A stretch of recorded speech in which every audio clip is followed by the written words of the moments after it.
तो चलिए शुरू करते हैं। पहला नाम आता है मोहम्मद इब्ने इब्राहिम अल फजरी। ठीक है जी। जी, जी, जी। चलिए टॉपिक की तरफ चलते हैं इंशाल्लाह, और मैं हो सकता है कई लोगों के कमेंट्स हाइलाइट ना कर पाऊँ, तो इसके लिए मैं माज़रत चाहता हूँ। ठीक है ना? क्योंकि प्रेज़ेंटेशन में जब ये हो जाता है तो ताक़ीर हो जाती है, तो फिर जो है आगे नहीं बढ़ पाते हैं।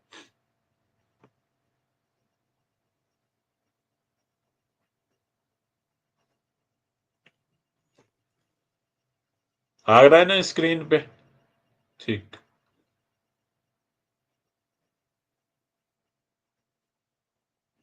तो पहला नाम आता है मोहम्मद इब्ने इब्राहिम अल फजरी। ठीक है ना?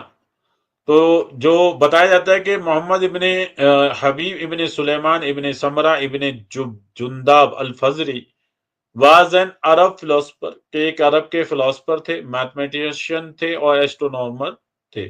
यानी कि उनको मैथमेटिशियंस भी थे वो, और साथ ही साथ में एस्ट्रोनॉमर भी थे, यानी कि खगोल वेद ये, और खगोल के जानने वाले, और साथ ही साथ में मैथमेटिशियंस यानी मैथ को जानने वाले, गणित को जानने वाले, और फिलोसफर भी थे। तो यहाँ पे आता है अल फजरी ट्रांसलेटेड, तो उनका काम क्या क्या है, उन्होंने बायोग्राफी क्या है उनकी, तो यहाँ पे उनकी बायोग्राफी दी गई है, जो हम आपको हिंदी उर्दू में ट्रांसफर करके बताते हैं। अल फजरी ने कई वैज्ञानिक पुस्तकों का अरबी और फारसी में अनुवाद किया है। उन्हें इस्लामिक दुनिया का पहला एस्ट्रोलैब बनाने का श्रेय दिया जाता है। उनकी मृत्यु 796 या 806 में संभवतः बगदाद में हुई थी। 8वीं शताब्दी के अंत में अब्बासिद खलीफा के दरबार में रहते हुए अल फजरी ने घाना घाना का उल्लेख किया, सोने की भूमि। ठीक है, घाना का उल्लेख किया, और जिसे सोने की भूमि कहा जाता है। ठीक है ना? वो पहले थे। ठीक है। 8वीं शताब्दी के अंत में अब्बासिद खलीफा के दरबार में रहते हुए अल फजरी ने घाना का उल्लेख किया, यानी कि सोने की भूमि का। उसके बाद में उनका जो काम है वो अलग-अलग हुआ, यहाँ तक कि सिंध में भी उनका काम रहा है, और वो उन्होंने किन-किन के साथ में मिल के काम किया है, वो भी यहाँ पे दिया हुआ है। उनका क्या-क्या काम है, वो सारा का सारा दिया हुआ है। याकूब इब्न तारिक के साथ अल फजरी ने अ, ब्रह्मगुप्त द्वारा रचित 7वीं शताब्दी के भारतीय खगोल शास्त्री ग्रंथ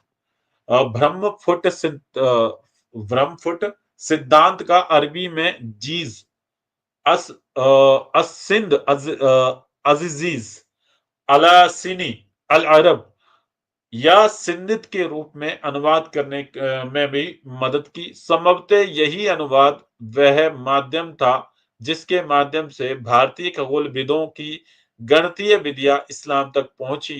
खलीफा ने अल फजरी को याकूब इब्न तारिक के साथ भारतीय खगोल शास्त्रीय ग्रंथ सिंधित का अनुवाद करने का आदेश दिया, जो लगभग 750 में अ, बगदाद में पूरा हुआ, और जिसका शीर्षक था अजीज अलासिनी अल अरब। यह अनुवाद संभवतः वह माध्यम था जिसके माध्यम से हिंदू अंक प्रणाली, आधुनिक अंक संकेतन, भारत से ईरान तक पहुंची।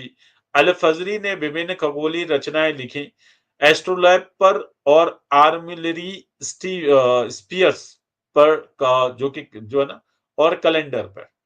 तो ये उनकी जो है क्या-क्या खोज उन्होंने सिंध के अंदर में की। अब्दुल हक भाई भी जुड़ गए हैं माशाल्लाह से। अस्सलाम वालेकुम व रहमतुल्लाहि व बरकातहू। माशाल्लाह से। वालेकुम अस्सलाम वरहमतुल्लाहि वबरकातुहू। क्या हाल है इतियास भाई, खैरियत है? जी, जी, जी। अल्हम्दुलिल्लाह, अल्हम्दुलिल्लाह, अल्हम्दुलिल्लाह। जी। माशाल्लाह, अचानक से आक्रमण, क्या चक्कर है? हम सोच रहे हैं कि टाइम इधर-उधर हो रहा है, जो टाइम मिले उसका यूटिलाइज़ ही कर लो। जी जी जी जी, माशाल्लाह, जब जबरदस्त। मिले तब। बिल्कुल, है ना? जब मौका तब जी। तो भाई। बिल्कुल। तब तो गई। जी। जी जी जी। तो आज हमारा जो चैप्टर का नाम है गोल्डन एज के अंदर में, तो ये चैप्टर का नाम है खगोलविद, और जिनमें हमारा पहला नाम आता है वो आता है मोहम्मद इब्ने इब्राहिम अल फजरी का। और उनके क्या-क्या योगदान है वो बताते हैं कि वो अरब के फिलोसफर भी थे, मैथमेटिशियंस भी थे, और एस्ट्रोनॉमर यानी खगोल वैज्ञानिक भी थे। अच्छा। और यहाँ हाँ। तो उन्होंने क्या-क्या खोजें की, यहाँ तक कि सिंध के अंदर में, जिसे हिंदुस्तान कहा जाता है, सिंध हिंद, ठीक है जी?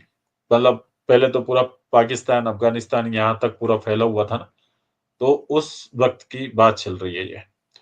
तो यहाँ पे बताया जा रहा है कि याकूब इब्न तारिक के साथ अल-फज़री ने ब्रह्मगुप्त द्वारा रचित 7वीं शताब्दी के भारतीय खगोल शास्त्रीय ग्रंथ यानी कि ब्रह्म स्फुट सिद्धांत का अरबी में जिज़ अस सिंध अज़ीज़ अला सिनी अल अरब या सिंधित के रूप में अनुवाद करने में मदद की थी। तो जो ब्रह्मगुप्त की जो रचनाएँ थी ना, जो तो उनको ट्रांसलेट किया उन्होंने अरबी के अंदर में, ठीक है?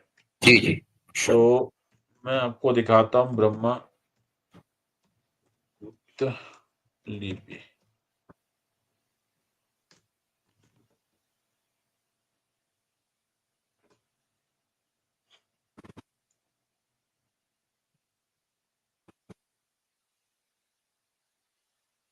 ये आपकी ब्रह्मगुप्त लिपियाँ होती थीं और उनके साहित्यों को उन्होंने ट्रांसलेट किया अरबी के अंदर में। ये देख रहे हैं ये, ये। तो यहाँ पे आप देख सकते हैं, ये देखिए। तो ब्रह्मगुप्त लिपि में का ये का होता था, ये जो प्लस का निशान दिख रहा है?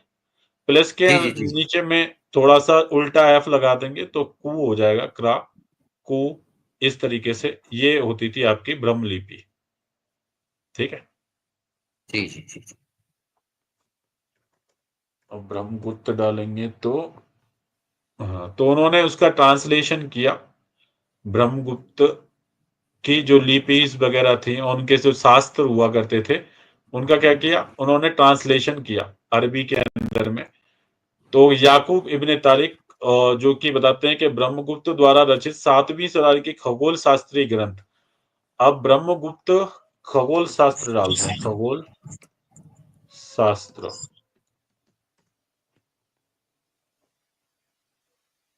जी, जी। इंशाअल्लाह। जी, जी। तो उनका जो खगोल शास्त्र हुआ करता था, इसका क्या नाम, इसका ब्रह्मगुप्त के टाइम में उसको ट्रांसलेट किया। सोचो उस लैंग्वेज से ट्रांसलेट करना कितना टफ हुआ करता था। जी, जी। बिल्कुल, लैंग्वेज बिल्कुल। ये टोटल डिफरेंट थी, ठीक है ना? तो लैंग्वेज ही पूरी की पूरी डिफरेंट थी। उस खगोल शास्त्र को उन्होंने अरबी में ट्रांसलेट किया। यहाँ पे बता रहे हैं कि ब्रह्मगुप्त द्वारा रचित 7वीं शताब्दी के भारतीय खगोल शास्त्रीय ग्रंथ ब्रह्म स्फुट सिद्धांत, ब्रह्म स्फुट सिद्धांत डालते हैं हम। ब्रह्म स्फुट, एक मिनट, मैं यहाँ से निकाल लेता हूँ।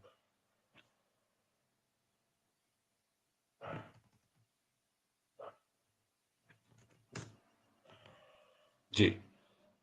तो ये आ गया ब्रह्म स्फुट सिद्धांत, जो कि अलग ही लैंग्वेज में थी। तो उस लैंग्वेज को ट्रांसलेट किया ब्रह्म स्फुट सिद्धांत को, किसमें? अरबी में उन्होंने ट्रांसलेट किया, ठीक है ना? तो उससे जो भी ज्ञान मिला तो वहां से ये, तो ये जो उन्होंने सिंध में खोज की थी। जी।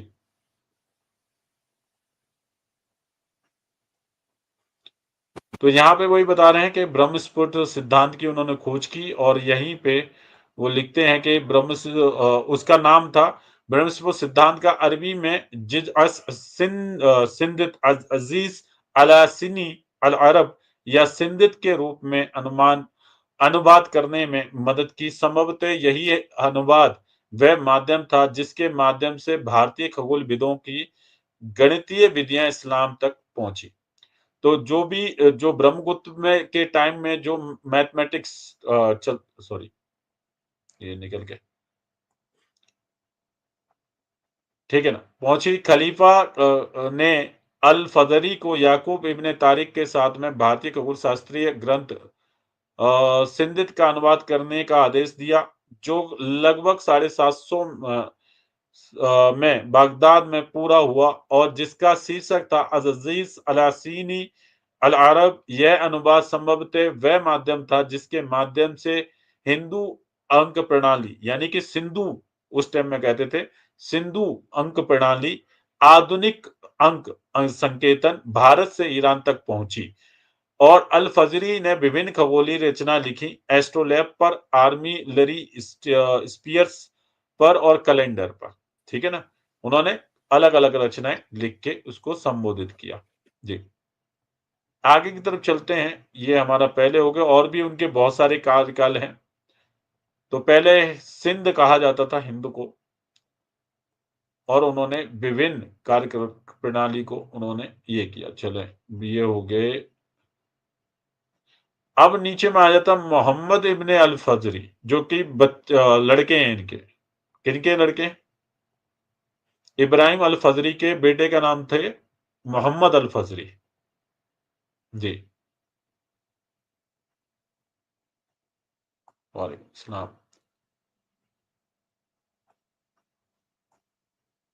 नीचे कुछ कमेंट कर रहे हैं, आप डेली लाइव करके करें, ये कहते हैं इतिहाद भाई, रोज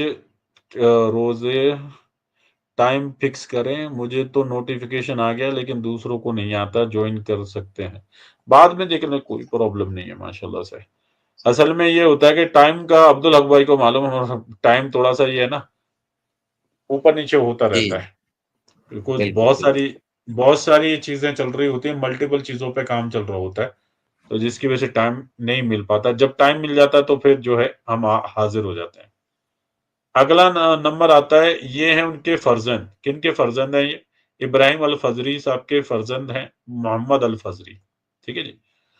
तो सेम जिस तरीके से उनके अब्बा को ज्ञान था, उनको इनके अब्बा को ज्ञान था, सेम वो भी माहिर थे अरब फिलोसफर, मैथमेटिशियन और एस्ट्रोनॉमर के अंदर में। ठीक है जी। यहाँ पे माशाल्लाह। ट्रांसलेशन वही है, सेम टू सेम। जो उन्होंने क्या किया है कि वही सेम चीज जो उनको बाप से हासिल हुई, और वही चीज को क्या किया उन्होंने भी ट्रांसलेट किया हुआ है, वही चीजें वही करी जो अब्बा ने उनको सिखाई। ठीक है जी। आगे चलते हैं। दोनों ही दोनों ही बाप बेटे दोनों ही इंटेलिजेंट थे। माशाल्लाह। आगे की तरफ चलते हैं। एक मिनट रुक जाए, मैं थोड़ा सा चाय की चुस्की ले लूं।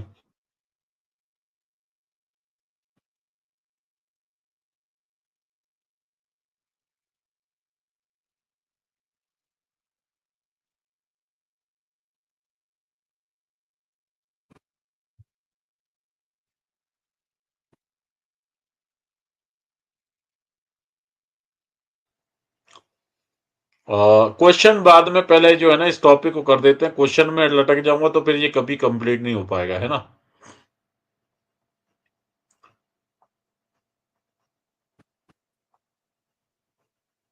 टॉपिक कभी ये नहीं हो पाएगा। ये है मोहम्मद इब्ने मूसा अल खारिज़मी।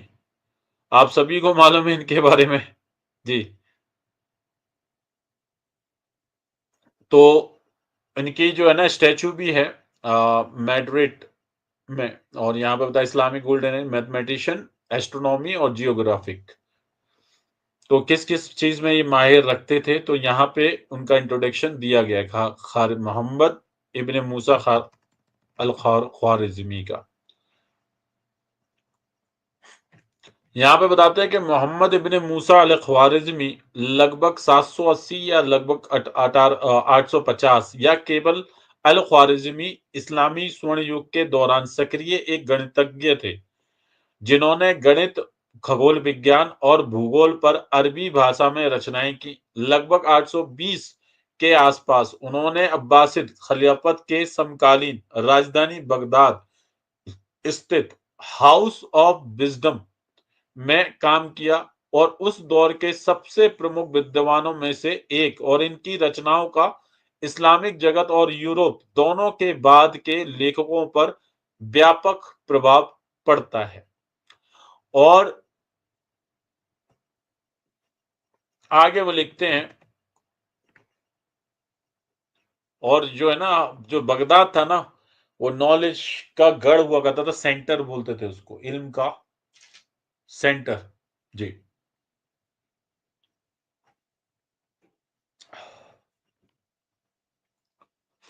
बिल्कुल। अलजेब्रा के फाउंडर थे ये, बिल्कुल बिल्कुल वही अलजेब्रा के फाउंडर भी थे और मल्टीपल चीजों में वो है ना अपना ज्ञान रखते थे अलजेब्रा। और जो दुनिया का सबसे पहला फ्लो चार्ट जिसने बनाया था वो भी कौन थे, यही थे। और ये वो शख्सियत थे जिनकी वजह से आज जो है लैपटॉप, डेस्कटॉप, ठीक है जी, और जो आपके हाथ में मोबाइल है, आज जो आपके हाथ में जो टेक्नोलॉजी है उसमें इनका बड़ा हिस्सा है जी। तो यहाँ पे बताते हैं कि बीज गणित पर उनका लोकप्रिय ग्रंथ, जिसे 813 और 833 के बीच अल जबर, ठीक है, जिसे अलजेब्रा कहते हैं, पूर्ण तरह और संतुलन द्वारा गणना पर संक्षिप्त के पुस्तक के रूप में संकलित किया गया था। ठीक है, 171 जी, अच्छा, किया गया था ने रेखिक और द्विघात समीकरणों का पहला व्यवस्थित समाधान प्रस्तुत किया। बीज गणित में उनकी उपलब्धियों में से एक उनका प्रदर्शन था कि वर्ग को पूरा करके द्विघात समीकरणों को कैसे हल किया जाए, जिसके लिए उन्होंने ज्यामिति, जिसे ज्योमेट्री कहा जाता है ना, ज्योमेट्री जी, तो ज्यामिति जो उसको हिंदी में ज्यामितीय कहा जाता है, ज्यामिति औचित्य प्रदान किया, यानी कि ज्योमेट्रिक जस्टिफिकेशन, ठीक है जी, ज्यामिति औचित्य प्रदान किया, क्योंकि अल ख्वारिज्मी पहले व्यक्ति थे जिन्होंने बीज गणित को एक स्वतंत्र अनुशासन के रूप में माना और घटाव और संतुलन, घटाए गए शब्दों को समीकरण के दूसरी तरफ स्थानांतरित करना, यानी समीकरण के विपरीत पक्षों पर समान शब्दों को रद्द के तरीकों को पेश किया। उन्होंने बीज गणित के पिता या संस्थापक के रूप में वर्णित किया जाता है, यानी कि फादर ऑफ अलजेब्रा और ज्योमेट्री, ठीक है ना। और अंग्रेजी शब्द बीज गणित उनके पूर्वोक्त ग्रंथ, यानी कि जो अल जबर से आया है, क्या आया है, अलजेब्रा आया है अल जबर से, अनुवाद पूरा करना या फिर से जोड़ने के संक्षिप्त शीर्षक से आया है। उनके नाम ने अंग्रेजी शब्द एल्गोरिज्म और एल्गोरिदम को जन्म दिया, ठीक है जी। अंग्रेजी शब्द एल्गोरिज्म और एल्गोरिदम को जन्म दिया। स्पेनिश, इतावली और पुर्तगाली शब्द एल्गोरिटमो और स्पेनिश शब्द ग्वारिज्मो और पुर्तगाली शब्द एल्गारिज्मो, सभी का अर्थ अंक है, ठीक है। तो इन्होंने पहला एल्गोरिदम दिया, पहला वर्ल्ड का, ठीक है ना। उन्होंने एलजेब्रा दिया, ज्योमेट्री दी, मैथमेटिक्स जिसको कहते हैं, और सबसे पहला एल्गोरिदम देने वाले भी कौन थे, ठीक है, ये वो जी अल ख्वारिज्मी, जी अल ख्वारिज्मी साहब ही थे। और उन्होंने जो है, और आज उन्हीं की वजह से जो आज पहला लैपटॉप देख रहे हो ना, लैपटॉप देख रहे हो, उसके बाद मोबाइल देख रहे हो, और उसके बाद में तुम बहुत सारी टेक्नोलॉजीज देख रहे हो, वो जो आपके हाथ से ऑपरेट आप करते हैं, वो सब मुमकिन हो पाया इनकी कैलकुलेशंस की वजह से, ठीक है ना। आगे लिखते हैं,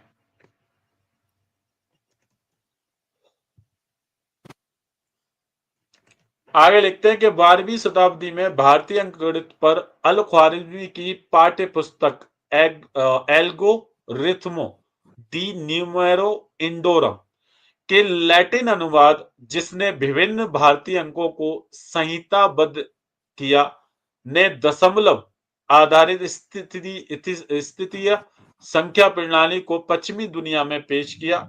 इसी तरह 1145 में अंग्रेजी विद्वान रॉबर्ट हॉफ चेस्टर द्वारा लैटिन में अनुवादित अल जबर का उपयोग 16वीं शताब्दी तक यूरोपीय विश्वविद्यालयों की प्रमुख गणितीय पाठ्य पुस्तक के रूप में किया गया था। तो यहाँ पे बताया जा रहा है कि उनकी जो किताबें हैं बहुत सारी लैंग्वेजेस में भी कन्वर्ट की गई और उनसे लोगों ने ज्ञान को अर्जित किया, ठीक है।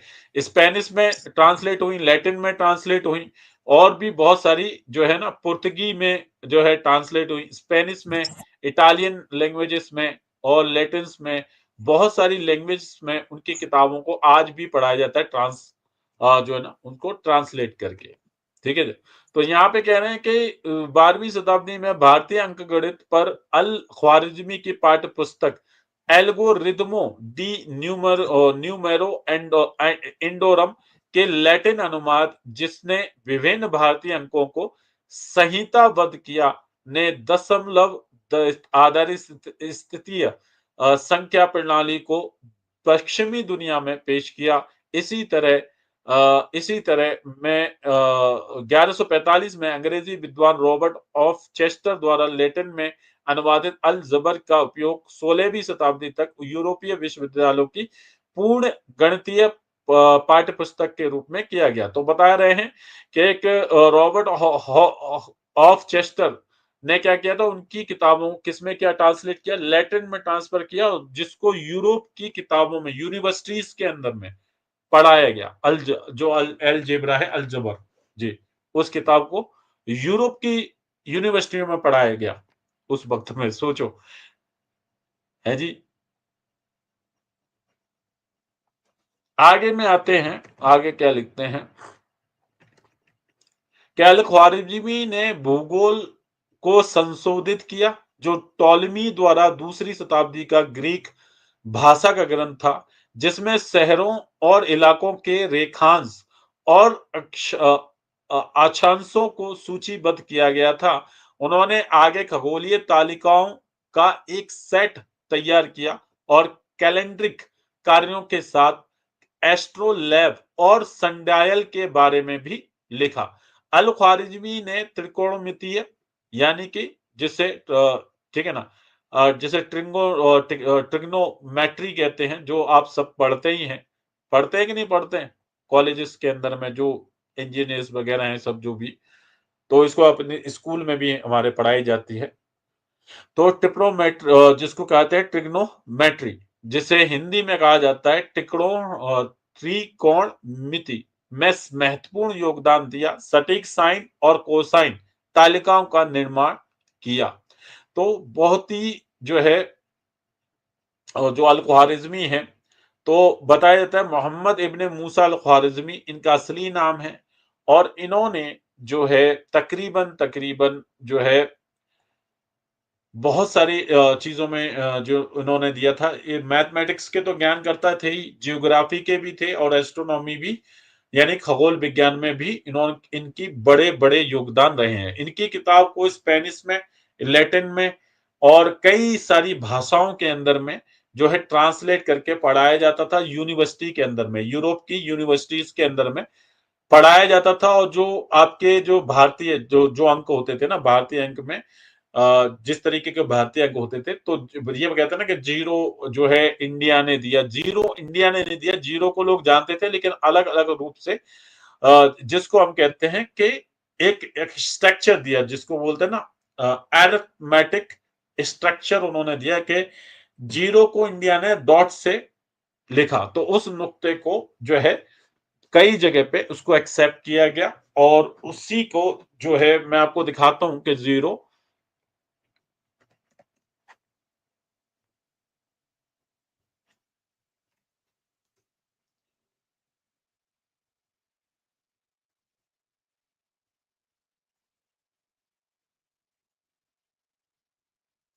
ये देखिए हिस्ट्री ऑफ,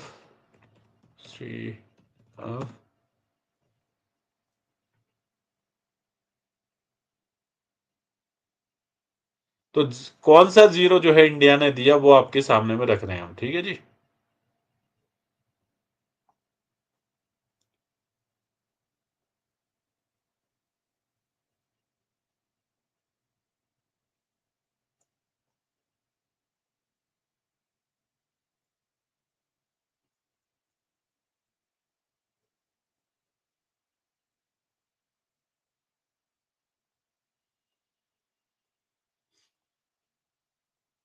ये आपके सामने में दिख रहा होगा जीरोस, जो बोलते हैं ना कि असली जीरो जिसने बनाया था वो थे चाइनीज, ठीक है ना। ये बेबीलोनियंस वाले इस तरीके से जीरो को लिखते थे, ठीक है, बेबीलोनियंस वाले। मायांस जो जीरो को जिस तरीके से दिखते थे, जिस तरीके से आपने एक वो जो है ना फूज बॉल्स क्या होता है वो, जो लेके भागते हैं आजकल के, जो अमेरिका में खेली जाती है ना, वो एक लंबी सी बॉल। जी। तो इस तरीके की बॉल्स के तौर पे जीरो को उन्होंने इंडिकेट किया मायान्स ने। और चाइनीज ने जो है ना, एक प्रॉपर जीरो, अगर जिसको हम एक्चुअली में ओ की तरह लिखते हैं, तो उन्होंने दिया। और हिंदूज का जो जीरो था वो इस तरीके का था। ये जो है ना हिंदूज यानी कि सिंधुज ने जो जीरो दिया, सिंधु सभ्यता ने, वो डॉट के तौर पे दिया। इस तरीके से डॉट के तौर पे लिखते थे।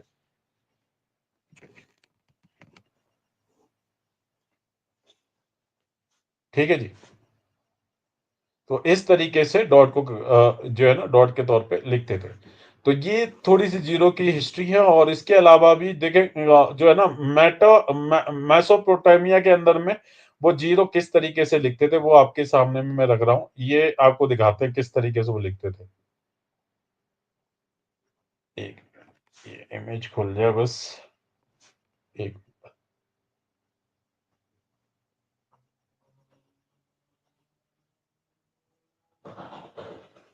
हुई हुई क्या चल रही है ये।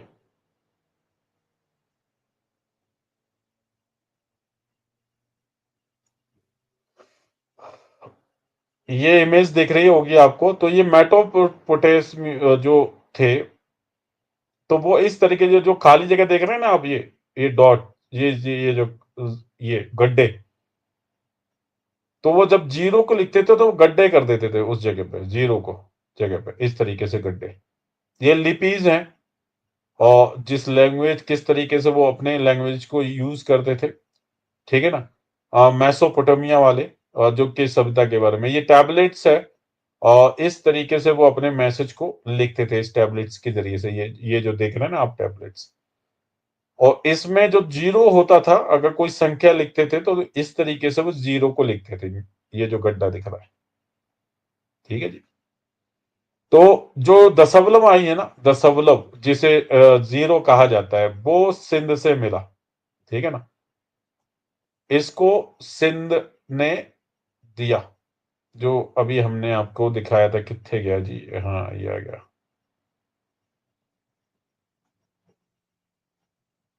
तो ये है जीरो की जो है ना शॉर्ट हिस्ट्री है। और भी इसकी मजीद हिस्ट्री है, वो आप बाद में पढ़ लीजिएगा। तो यहाँ से ये जो वेबसाइट है, इसका नाम है अमेरिकन साइंस। ठीक है, साइंस अमेरिका वाली जो है ये वेबसाइट है। वहां पे ये आपको पूरी तरह से मिल जाएगा। तो जीरो के तौर पे किस किस ने जीरो को किस तरीके से लिखा, वो आप देख सकते हैं। यहाँ पे देखें कि जो देखें, Hindu despite zero as a dot, के हिंदू जो सिंधु सभ्यता ने जीरो को डॉट से लिखा। चाइनीज वालों ने जिस तरीके से ओ का सिंबल रहता है उस तरीके से दिया।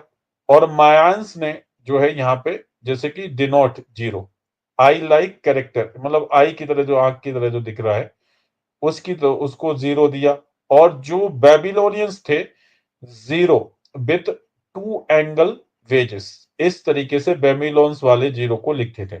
तो ये कहना कि जीरो एग्जिस्ट नहीं करता था, हिंदुओं ने दिया, इससे पहले जीरो एग्जिस्ट नहीं करता था, तो ये भी कहना गलत है कि हिंदुओं की सभ्यता से पहले भी जीरो का इस्तेमाल होता था, लेकिन अलग अलग अरिथमेटिक डिजाइन, ये अरिथमेटिक डिजाइन कहा जाता है इसको, सिंबल कहा जाता है कि जीरो को पहले की सभ्यताएं किस किस सिंबल से रिप्रेजेंट करती थी। ठीक है जी। ये सारी।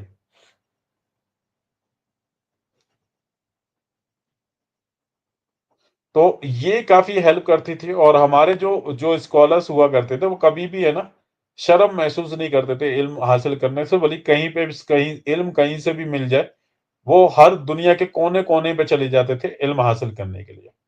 जी। अल्हम्दुलिल्लाह। उसके बाद में उनके कुछ लाइफ से जुड़ी हुई कुछ चीजें हैं, और वो काफी बड़ी हो जाएंगी। अगर आपको जानना है तो फिर मैं इसको बहुत सारी चीजें हैं उनके बारे में। ठीक है, बहुत सारे कॉन्ट्रीब्यूशंस हैं। तो अल ख्वारिज़मी साहब के, तो वो भी मैं आपको हिंदी में ट्रांसलेट करके बता देता हूँ। जी। जज़ाकल्लाह खैर भाई। वालेकुम सलाम व रहमतुल्लाहि व बरकातहू। यहाँ पे आपके सामने में अब आ जाता है लाइफ स्टाइल के बारे में कि क्या कहाँ-कहाँ पे थे, किधर-किधर में उन्होंने अपनी मेहनतों को अंजाम दिया, क्या-क्या किया, तो उसके बारे में जो है यहाँ पे लिखा गया है। यहाँ पे लिख रहे हैं कि अल-ख्वारिज़मी के जीवन के बारे में बहुत कम जानकारी निश्चित रूप से ज्ञात है। इब्ने अल-नादीम ने उनका जन्म स्थान ख्वारज़्म बताया है और आम तौर पर माना जाता है कि वे इसी क्षेत्र से आए थे। फ़ारसी मूल के थे और उनके नाम का अर्थ ख्वारज़्म से एक ऐसा क्षेत्र जो पहले ग्रेटर ईरान का हिस्सा था और अब तुर्कमेनिस्तान और उज़्बेकिस्तान का हिस्सा है। ठीक है जी। और भी बताते हैं अल-तबरी यहाँ पे यहाँ बताते हैं कि अल-तबरी अपना नाम मोहम्मद इब्न मूसा अल-ख्वारिज़मी अल-मजीसी कुतुबुल्ली बताता है और कुतुबुल्ली विशेषण यह संकेत दे सकता है कि वह बगदाद के निकट कुतुबुल यानी कतराबुल से आया होगा। हालांकि रोसदी रसीद इससे इनकार करते हैं। ठीक है जी। ये पूरी की पूरी उनकी लाइफ स्टाइल के बारे में कि उनकी लाइफ के बारे में तो इंशाल्लाह वो आप बाद में पढ़ लीजिएगा। कंट्रीब्यूशंस के बारे में पढ़ लेते हैं, क्या-क्या उनके वर्ल्ड में कंट्रीब्यूशन रहे हैं, ये ज़्यादा इम्पोर्टेंट है। कि गणित, भूगोल, खगोल विज्ञान और मानचित्र कला और अल-ख्वारिज़मी के योगदान ने बीजगणित और त्रिकोणमिति में नवाचार का आधार स्थापित किया। रेखित और द्विघात समीकरणों को हल करने के लिए उनके व्यवस्थित दृष्टिकोण ने बीजगणित को जन्म दिया, जो इस विषय पर उनकी पुस्तक अल-जबर के शीर्षक से लिया गया एक शब्द है। ठीक है जी, अल-जबर से लिया गया एक शब्द है, जो बीजगणित है ना, जो अलजेब्रा जिसे कहते हैं। अलजेब्रा आया है किस चीज़ से? अल-जबर से आया है। ठीक है ना?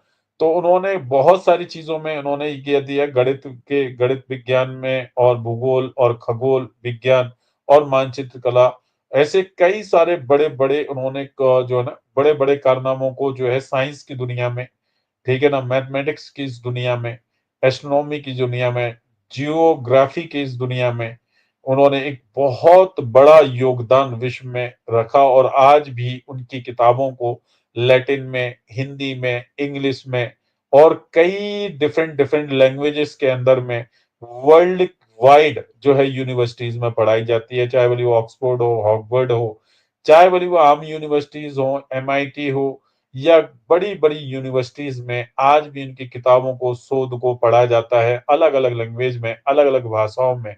तो एक बहुत बड़ा जो है नाम है मोहम्मद इब्ने मूसा अल ख्वारिज़मी का। जी, डैडी हैं ये, डैडी साइंस की दुनिया के। जी। और माशाअल्लाह से हमारे साथ में अब्दुल हक साहब जुड़े हुए हैं। वालेकुम सलाम व रहमतुल्लाहि व बरकातुहू। वालेकुम सलाम व रहमतुल्लाहि व बरकातुहू। अच्छा, 2 अलग-अलग जगह पे माशाअल्लाह कमेंट हैं। माशाअल्लाह से। अल्लाह ताला जज़ाए खैर अता फरमाए। अच्छा, और साथ में हमारे अगले जो हैं उनका नाम है सनद इब्ने अली।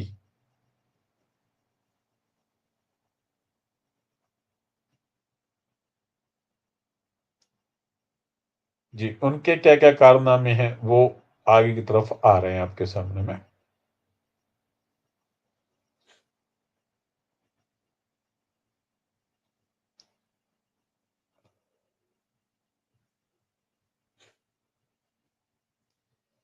तो सनद ibn Ali Abu al Tayyib Sanad ibn Ali also known as Sind ibn Ali. ठीक है? यहाँ पे लिख रहे हैं कि अबू अल तैयब सनद इब्ने अली, जिन्हें सिंध इब्ने अली, जिनकी मौत जो है 1824 ईस्वी के नाम से भी ठीक है ना, में हुई थी। ठीक है जी। अबू अल तैयब सनद इब्ने अली, जिन्हें सिंध इब्ने अली भी के नाम से भी जाना जाता है, 9वीं शताब्दी के इस्लामिक स्वर्ण युग के खगोल शास्त्री, अनुवादक, गणितज्ञ और इंजीनियर थे, जो अब्बासिद खलीफा अल-मामून के दरबार में कार्यरत थे। बाद में इस्लाम धर्म अपनाने वाले सनद के पिता एक विद्वान खगोल शास्त्री थे, जो एक बगदाद में रहते और काम करते थे। यहाँ पे बता रहे हैं कि अबू अल तैयब सनद इब्न अली जिन्हें सिंध इब्न अली के नाम से भी जाना जाता है, वो 9वीं शताब्दी के इस्लामिक स्वर्ण युग के खगोल शास्त्री भी थे। ठीक है, जिसे एस्ट्रोनॉमर कहा जाता है। खगोल शास्त्री भी थे, अनुवादक भी थे। ठीक है ना, अनुवाद ट्रांसलेट भी करते थे। ठीक है ना, और गणितज्ञ यानी मैथमेटिशियंस भी थे और इंजीनियर भी थे। ले जी। एंड जो अब्बासिद खलीफा अल मामून के दरबार में कार्यरत थे। बाद में इस्लाम धर्म अपनाने वाले सनद के पिता एक विद्वान, जो खगोल शास्त्री, जो उनके अब्बा थे, वो भी एक खगोल शास्त्री थे जिन्होंने इस्लाम अपना लिया था, जो बगदाद में रहते थे और काम करते थे। तो जो बगदाद था, बगदाद को इल्म का शहर कहा जाता था, इल्म का शहर। बड़े बड़े लोग वहां पे, बड़े बड़े लोग, बड़े बड़े साइंसदान वहां पे आते थे इल्म को अर्जित करने के लिए, इल्म को हासिल करने के लिए। ठीक है ना, वहां से जो इल्म जाता था वो उस पूरे सेंटर से पूरे विश्व भर में उन उन इल्म को फैलाया जाता था। बगदाद, बगदाद एक ऐसा शहर था जिस पे हर किसी की नजर थी, हर किसी की। जिसने बगदाद को ले लिया, उसने ये समझ लीजिए कि उसके पास में एक, नहीं समझ लीजिए, सोने की चुड़िया आ गई। जी, बिस्मिल्लाह। इल्म की चुड़िया, बिस्मिल्लाह।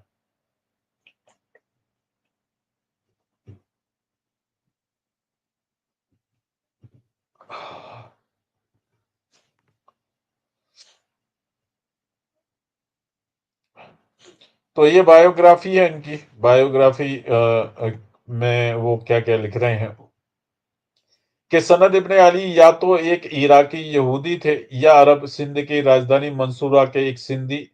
उन्हें जिज अल सिंधित का अनुवाद और संशोधन करने के लिए जाना जाता है। जिज अल सिंधित मुस्लिम दुनिया में पेश की गई पहली खगोली तालिका थी और एक गणितज्ञ के रूप में सनद इब्ने अली अल ख्वारिज़मी के सहयोगी थे और याकूब इब्ने तारिक के साथ मिलकर उन्होंने पृथ्वी और अन्य खगोलीय पिंडों के व्यास की गणना की।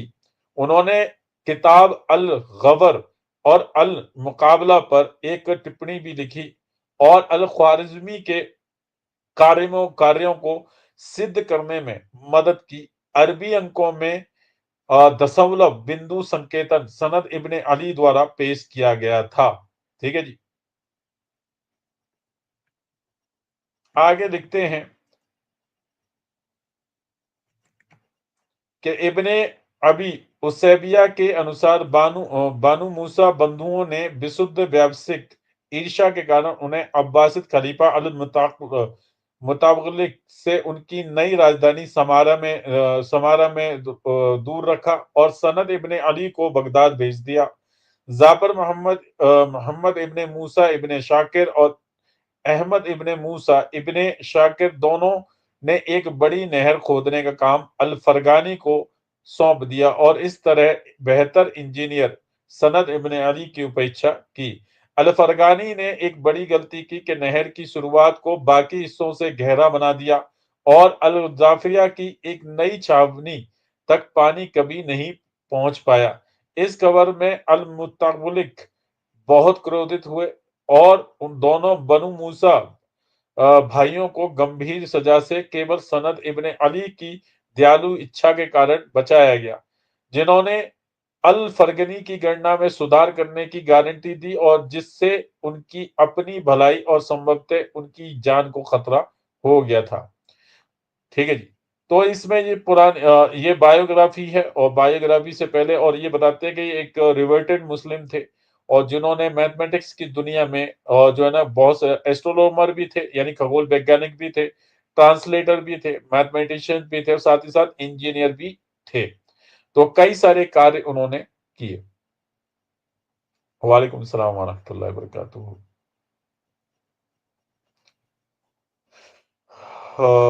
टेकला पोंडू भाई, आपकी आईडी नाम थोड़ा गजब है, कुछ अच्छा करें प्लीज जी। और कोई देखे, नाम को लेके ये ना करें, देखें आपको शायद टेकेले वो है ना, उसका कुछ मीनिंग अलग हो सकता है, अच्छा मीनिंग हो सकता है, तो नाम को लेके हम कुछ भी ऐसा ना करें। ठीक है जी। अब आते हैं मरवाजी, नाम है अगला नंबर। इन्होंने क्या क्या किया अपनी दुनिया में, ठीक है ना। हम्म।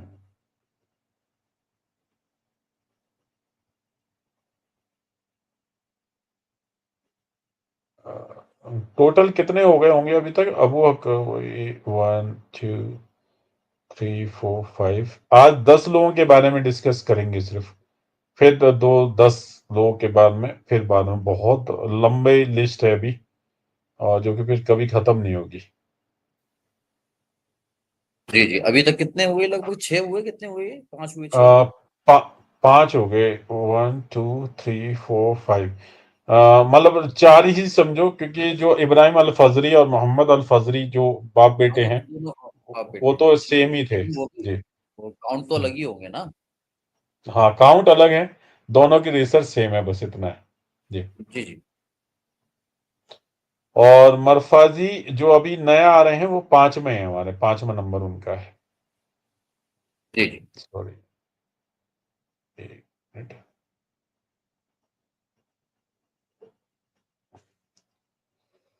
हाँ, ये है हस अल हसीब, ठीक है जी। हसबस अल हसीब, अहमद इब्न अब्दुल्ला अल मरवाजी, ठीक है जी। ये 5वां नंबर आता है, ठीक है। कि अहमद इब्न अब्दुल्ला अल मरवाजी, जिसे हवास अल हसीब, फारसी शब्द शाब्दिक रूप से एविशियन कैलकुलेटर के रूप में जाना जाता है। जो फारसी का जो वर्ड है ना, एविशनियन कैलकुलेटर के नाम से भी जाना जाता है इनको, ठीक है जी। एविशनियन कैलकुलेटर के अहमद इब्न अब्दुल्ला अल मरवाजी, जिसे हवास अल हसीब और शाब्दिक रूप से एविशनियन कैलकुलेटर के रूप में भी जाना जाता है, मृत्यु इनकी जो है 1969 में हुई। एक फारसी खगोल शास्त्री, भूगोलवेत्ता और खोरासान के पर्व के गणितज्ञ थे, और जिन्होंने त्रिकोणमितीय यानी कि जो है ट्रिग्नोमेट्रिक, जिसे इंग्लिश में कहा जाता है, अनुपात, स्पर्श रेखा और कोटेजेंट की खोज की थी। अल बुरूनी, जिन्होंने अपने काम में हवास का हवाला दिया, ने अपनी खगोलीय तालिकाओं का विस्तार किया, ठीक है जी। आगे लिखते हैं कि हवास अल हसीब बगदाद में फला फूला और 1864 और 1874 के बीच किसी समय शतायु होकर उसकी मृत्यु हो गई। संभवतः अब्बासिद समारा में हवास एविशन शीर्षक गहरे रंग की त्वचा को संदर्भित कर सकता है।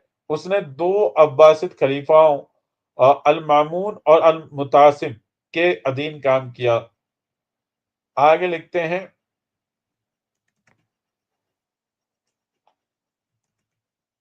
कि हवास अल हसीब ने लंबन से संबंधित समस्याओं को हल करने के लिए, ठीक है, जो ट्रिग्नोमेट्री एल्गोरिदम के बारे में बात हो रही है, कि हवास अल हसीब ने लंबन ने संबंधित समस्या को हल करने के लिए त्रिकोणमिति एल्गोरिदम विकसित किया, जिसे बाद में 1609 में जोहान्स केपलर ने पुनः खोजा, और अब इसे केपलर समीकरण के रूप में भी जाना जाता है। हवास खगोल शास्त्री अबू जाफर इब्ने हवास के पिता हैं। तो जो समीकरण दिया गया था ना, जो पहला जो ट्रिग्नोमेट्री एल्गोरिदम, जो सबसे पहला जो जो समीकरण दिया था, जिसको सॉल्व जिसने किया था, वो सबसे पहले थे हवास अल हसीब, जिसको बाद में जो है ना, जिसको बाद में उस को केपलर के नाम से दे दिया गया, जिसे बाद में 1609 में जोहान्स केपलर ने पुनः खोजा, और अब इसे केपलर समीकरण के रूप में भी जाना जाता है। हवास खगोल शास्त्री अबू जाफर इब्ने हवास के पिता थे। तो सबसे पहला जो समीकरण दिया था, सबसे पहला जो ट्रिप्लोमेट्री का जो सबसे पहला समीकरण दिया था, सॉल्व किया था, वो किसने किया था? इन्होंने, हवास अल हसीब ने किया। बाद में इसको जो है किसने खोजा? केपलर ने, जॉनसन जोहानसन कैपलन ने खोजा, फिर बाद में इन्होंने क्या किया, अपने नाम में ट्रांसफर करवा लिया, जी जी हमारे नाम से जाना जाए, लो जी, खोज करें हम, नाम कोई और ले जाए, बढ़िया जी। तो कैपलर के नाम से वो ये जाना जाता है, और उसके बाद में उनके काम के बारे में आता है कि उन्होंने क्या क्या काम किए, वर्क क्या क्या काम किया उन्होंने। तो यहाँ पे आता है हवस हसीब ने 1825 से 1835 तक खगोलीय परीक्षण किए और 3 खगोलीय तालिकाएं संकलित की। पहली अ, अभी भी हिंदू पद्धति में थी, यानी कि सिंधु पद्धति में थी। दूसरी, जिन्हें परीक्षणित तालिकाएं कहा जाता है, सबसे महत्वपूर्ण थी। वे संभवतः मामूनिक या अरबिक तालिकाओं के समान हैं, और अल मामून के खगोलविदों का सामूहिक कार्य हो सकता है। तीसरी, जिन्हें शाह की तालिकाएं कहा जाता है, छोटी थी।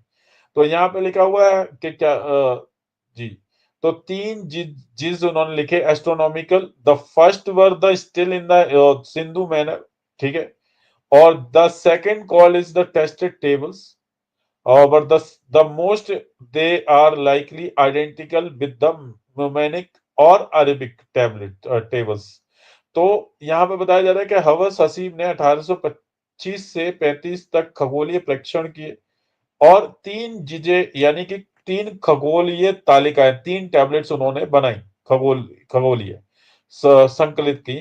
पहली जो कि अभी सिंधु पद्धति में थी, और दूसरी जिन्हें परीक्षणित तालिकाएं कहा जाता है, यानी कि कौन सी तालिकाएं, टेस्टेड टेबल, जिनको टेस्ट किया जा चुका है, टेस्टेड टेबल्स कहा जाता है, ठीक है ना, जिन्हें परीक्षणित तालिकाएं कहा जाता है, और ये सबसे ज्यादा महत्वपूर्ण थी, सबसे ज्यादा इंपॉर्टेंट थी।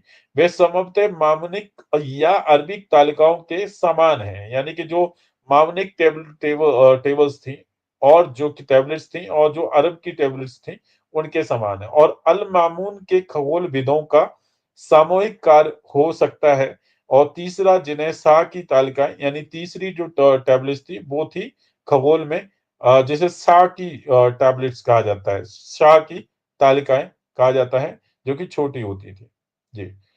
तो इन्होंने काफी सारे काम किए हैं, और बहुत सारे यहाँ पे उन्होंने नाम वाम कमा लिया था। यहाँ पे बता रहे हैं कि 1829 के सूर्य ग्रहण के संदर्भ में हवास हमें ऊंचाई इस ऊंचाई द्वारा समय निर्धारण का पहला उदाहरण देते हैं, ठीक है, इस मामले में सूर्य की 1829 के सूर्य ग्रहण के संदर्भ में हवास हमें ऊंचाई द्वारा समय निर्धारण का पहला उदाहरण देते हैं। यह एक ऐसी विधि थी जिसे आमतौर पर मुस्लिम खगोलविदों ने अपनाया था। ऐसा प्रतीत होता है कि 860 में जिन्हों उन्होंने छाया अम्बरा विपरीत की अवधारणा प्रस्तुत की, जो त्रिकोणमिति में, यानी कि ठीक है ना, ट्रिग्नोमेट्री में अपनी स्पर्श रेखा और समतुल्य है। और उन्होंने ऐसी छायाओं की एक तालिका तैयार की जो अपनी तरह की सबसे प्रारंभिक प्रतीत होती हैं। उन्होंने कोटेजेंट का भी परिचय दिया, और इसके लिए पहली सारणियां तैयार भी की। तो इनके ये काम के बारे में कि उन्होंने क्या क्या कामों को अंजाम दिया, और बहुत सारी टैबलेट्स, और 3 टैबलेट्स भी तैयार की, जो कि खगोल विज्ञान में सबसे ज्यादा इंपॉर्टेंट है। सबसे ज्यादा 3 तालिकाओं की उन्होंने खोज भी की, और आगे भी उन्होंने काफी सारी जो जो सूर्य की ऊंचाई लंबाई, जो सूर्य ग्रहण होता है, तो उसमें उसके बारे में भी बताया कि, ठीक है ना। तो और ये बताता है कि कैलेंडर बनाने में इनका बड़ा बड़ा हाथ है, ठीक है जी। तो बहुत सारी खोज में बहुत सारे मुसलमान इन्वॉल्व थे, तो उनमें से एक नाम आता है हवास अल हसीब, ठीक है जी, उनमें से एक है।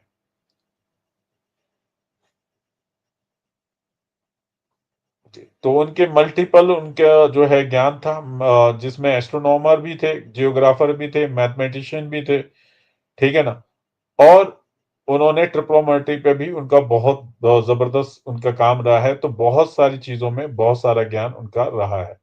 आगे की तरफ चलते हैं, और अल फरगानी, ये हमारे छठ में है।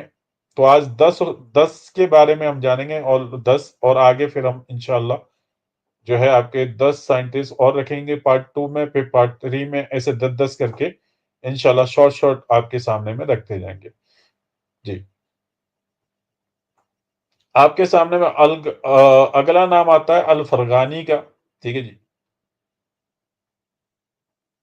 जी, ये देख रहे हैं ना आप, ये उनकी ये बना के रखे हुए हैं, बुत बना दिया है इनका। The statue of al Farghani Cairo, Cairo के अंदर में इनका एक बुत बनाया हुआ है। 19th सेंचुरी में बॉर्न हुए थे। ठीक है। और एस्ट्रोनॉमी मेन इनका था, इस्लामिक गोल्डन एज और इन्फ्लुएंस। ठीक है ना, कौन किन किन किन को इन्होंने इन्फ्लुएंस किया वो सारे के सारे हैं। और इनके बारे में क्या क्या आता है, तो वो हम इनके बारे में शॉर्ट हिस्ट्री पढ़ जो है आपके सामने में रखेंगे इंशाल्लाह। जी, आगे में है कि अल फ्रागनस यहाँ पुनः निर्देशित होता है कि चंद क्रेटर के लिए अल फ्रागनस क्रेटर देखें अल फरगानी। ठीक है जी। काहिरा में एक अल फरगानी की मूर्ति 19वीं शताब्दी में जन्मे, फरगाना घाटी 9वीं शताब्दी में मृत्यु हो गई, मिस्र। ठीक है ना। एकेडमिक पृष्ठभूमि टॉलमी को प्रभावित करता है। शैक्षणिक कार्य युग, इस्लामिक स्वर्ण युग, मुख्य रुचिकाएं खगोल विज्ञान, उल्लेखनीय कार्य अल अल्मागेस्ट का सार संग्रह और एस्ट्रोलैब पर ग्रंथ, क्रिस्टोफर जी कोलंबस और निकोलस कोपरनिकस और अल जुज़वानी और अल बुरूनी से प्रभावित अल कबीसी, अबू अल अब्बास अहमद इब्ने मोहम्मद इब्ने कथीर और अल फरगानी को पश्चिम में अल फरगानस के नाम से भी जाना जाता है।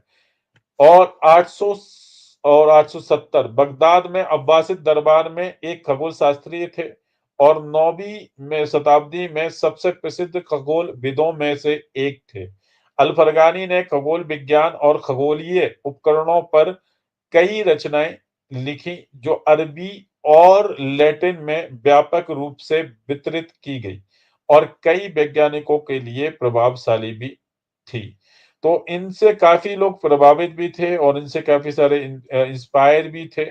और बताते कि अबू अल अब्बास अहमद इब्ने मोहम्मद इब्ने कतीर अल फरगानी, ठीक है, को पश्चिम में अल फ्रागानस के नाम से जाना जाता है। इनका पूरा नाम है अबू अल अब्बास अहमद इब्ने मोहम्मद इब्ने कतीर अल फरगानी, इनका पूरा नाम है।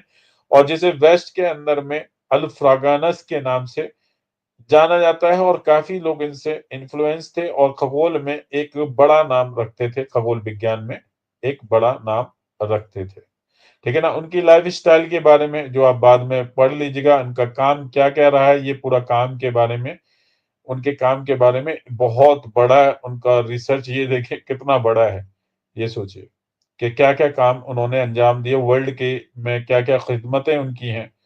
ठीक है। साइंस की दुनिया में, मैथमेटिक्स की दुनिया में क्या क्या खिदमतें अंजाम है, वो सारा का सारा रिसर्च आपको मिल जाएगा। नाम डालेंगे तो आपको आ जाएगा। ठीक है ना जी। ओए होए होए होए, बहुत बड़ा है यार ये। क्या करें कि इंट्रो इंट्रो पढ़ लें क्या, अब्दुल हक भाई? जी, क्या फरमा रहे हैं? इनके जो काम है वो काफी बड़ा है। जी, जी चलो जी पढ़ जी लेते जी। हैं धीरे। कोई बात नहीं, पढ़ते हैं धीरे धीरे करके या जी। अल फरगानी द्वारा निर्मित सबसे प्रभावशाली कार्य उनकी पाठ्य पुस्तक किताब का फी जवामी इल्म अल नुजूम, यानी सितारों के विज्ञान का एक संग्रह या खगोली गति पर खगोल विज्ञान के तत्व थे, जो लगभग 1833 और 1857 के बीच लिखे गए थे। तत्व टॉलेमी के अल्मा गेस्ट का एक वर्णनात्मक सारांश था जिसमें पहले के इस्लामी खगोलविदों के निष्कर्ष और संशोधित मूल्य शामिल थे। पुस्तक में शामिल संशोधन में पृथ्वी की परिधि, ठीक है ना, पृथ्वी की, यहां बताते हैं सर्क्यूमफेरेंस ऑफ द अर्थ। ठीक है। ठीक है ना। In the book, the word the correction to calculation of the circumference of the earth यानी कि जिसे हिंदी में कहा जाता है पृथ्वी की अ, जी, संशोधन मूल जी, ठीक है। टॉलेमी एक वर्णनात्मक सारांश था जिसमें पहले के इस्लामिक खगोल के निष्कर्ष और संशोधित मूल्य शामिल थे। पुस्तक में शामिल संशोधन में पृथ्वी की परिधि और पृथ्वी के अक्षीय झुकाव और सूर्य और चंद्रमा के अपसाइड की गणना में सुधार शामिल थे। ठीक है जी, आगे लिखते हैं। हम्म, यहाँ पे आप देख सकते हैं उनके चित्र जो है ना, जो उन्होंने खोजे की हैं। ये देखिए, ये पोर्ट्रेट है अल्फागनस का, ठीक है ना, एस्ट्रोनोमिया पर। ठीक है, और यहाँ पे Farghanus lunar crater in is named after him. ठीक है, तो क्या क्या कार्य हैं उनके वो आगे लिख रहे हैं। काफी बड़े बड़े काम किए उन्होंने। हालांकि अल जी जी फरगानी के माशाल्लाह। अल्मा गेस्ट के सारांश में ये संख्यात्मक सुधार शामिल थे कि, लेकिन सारांश में टॉलेमी के खगोलीय सिद्धांत के गणित पर जोर नहीं दिया गया था और इसके बजाय सिद्धांत के वैचारिक भागों को आसानी से समझने योग्य तरीके से व्यक्त करने पर ज्यादा ध्यान केंद्रित किया गया था। अल-फरगानी की पुस्तक का 12वीं शताब्दी में जॉन ऑफ सेविले द्वारा 1135 में और बाद में जेरार्ड ऑफ क्रेमोना द्वारा 1175 से पहले लैटिन में अनुवाद किया गया था। यह अनुवाद यूरोप में रेजियो मोंटानस के समय तक बहुत लोकप्रिय रहे। दांते अलगैरी का टॉलेमी खगोल विज्ञान का ज्ञान, जो उनके डिविना कॉमेडिया के साथ साथ कॉन्बिबियो जैसी अन्य रचनाओं में स्पष्ट है। जैसा ऐसा लगता है कि अल्फ्रेगनस के उनके अध्ययन से प्राप्त हुआ था। तो बताया जाता है कि उनकी जो रिसर्च थी, उनके जो सिद्धांत थे और उनका जो ज्ञान था, उनको अलग अलग जो है यूनिवर्सिटी में जो है ना उनको कलेक्ट किया गया और उनकी जो किताबें हैं, उनकी रिसर्च को लैटिन में उनको अनुवाद किया गया था। ठीक है, उनमें से पहला नाम आता है जॉन ऑफ सिविले और बाद में जेरार्ड ऑफ क्रेमोनो। उनकी जो रिसर्च है पूरी की पूरी, उन्होंने क्या किया, उसको ट्रांसलेट करके लैटिन में किया और बड़ी बड़ी यूनिवर्सिटीज में उनकी जो खगोल विज्ञान से रिलेटेड जो रिसर्च हुई उनकी, वो सारी की सारी यूनिवर्सिटियों में पढ़ाई जाने लगी। तो बहुत बड़े नाम में से एक नाम है। और आगे आ जाते हैं। Elements was also translate into Hebrew by Jacob. ये आपके सामने में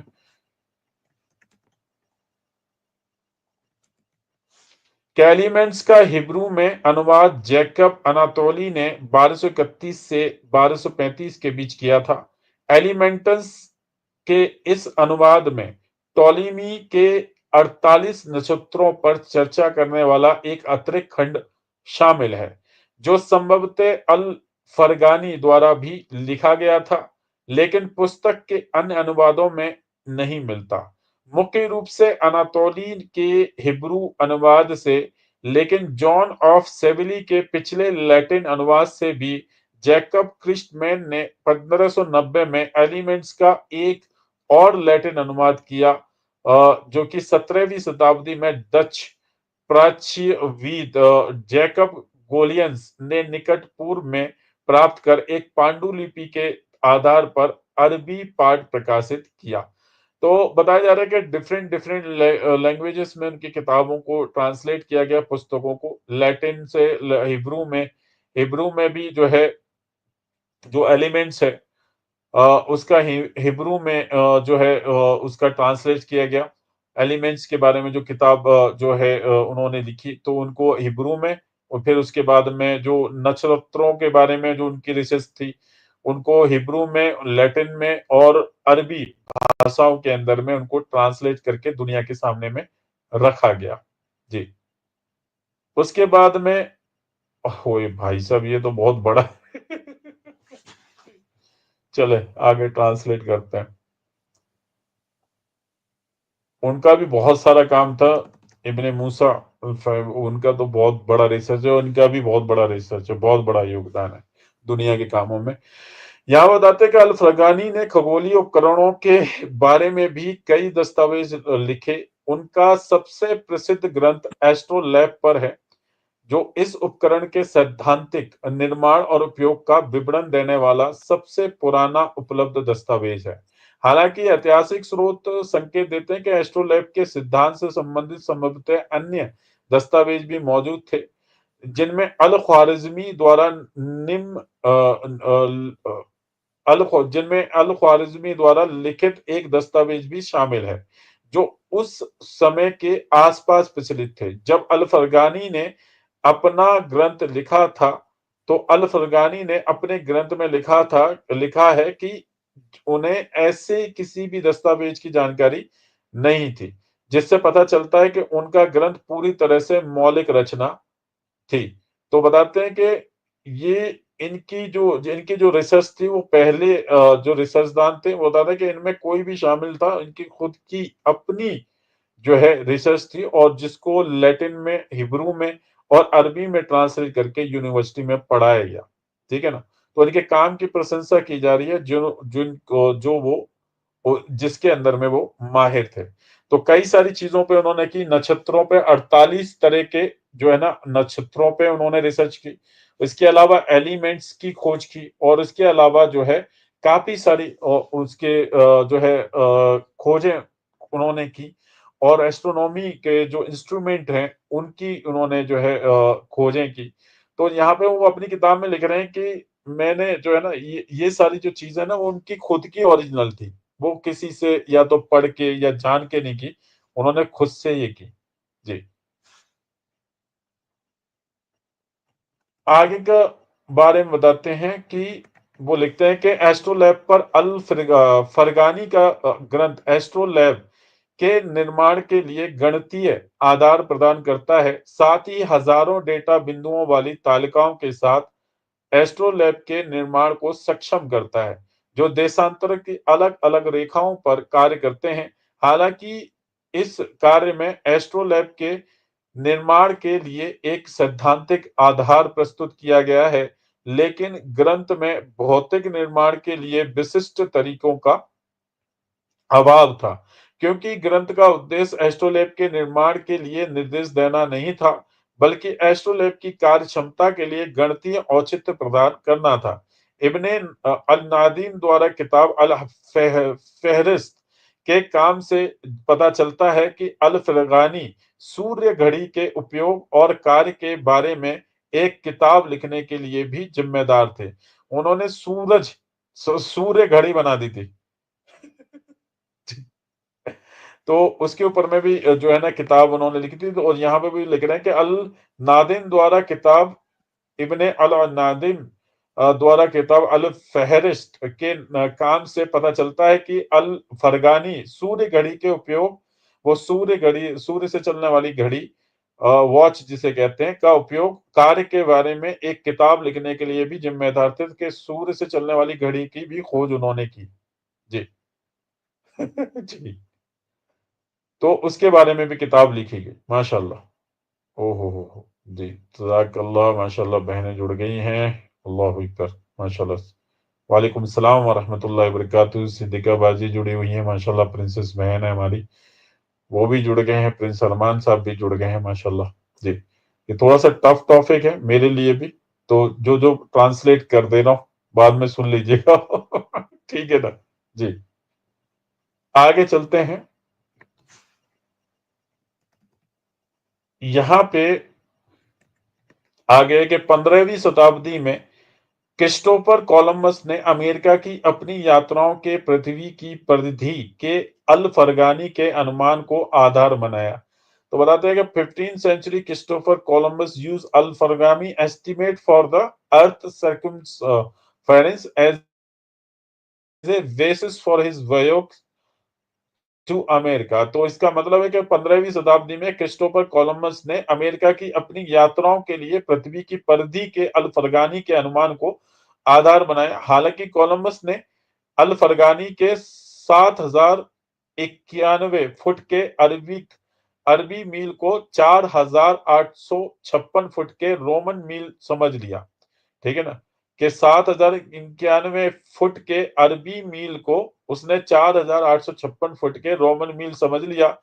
इस गलती के कारण उसने पृथ्वी की परिधि का कम अनुमान लगाया, जिसके कारण वह उत्तरी अमेरिका की ओर चल पड़ा, जबकि उसे लगा कि वह एशिया का एक छोटा-सा रास्ता अपना रहा है। ठीक है ना? तो उसने क्या किया कि जो अनुमान जो है जो अल-फरगानी ने दिया था पृथ्वी का 7,091 फुट मील का, ठीक है ना? तो यहाँ पे बता रहे हैं कि हालाँकि कोलंबस ने अल-फरगानी के 7,091 फुट के अरबी मील को उसने क्या कर दिया था 4,856 फुट के रोमन मील समझ लिया था। इस गलती के कारण उसने पृथ्वी की परिधि का कम अनुमान लगाया, जिसके कारण वह उत्तरी अमेरिका की ओर चल पड़ा, जबकि उसे लगा कि वह एशिया का एक छोटा-सा रास्ता बना रहा है।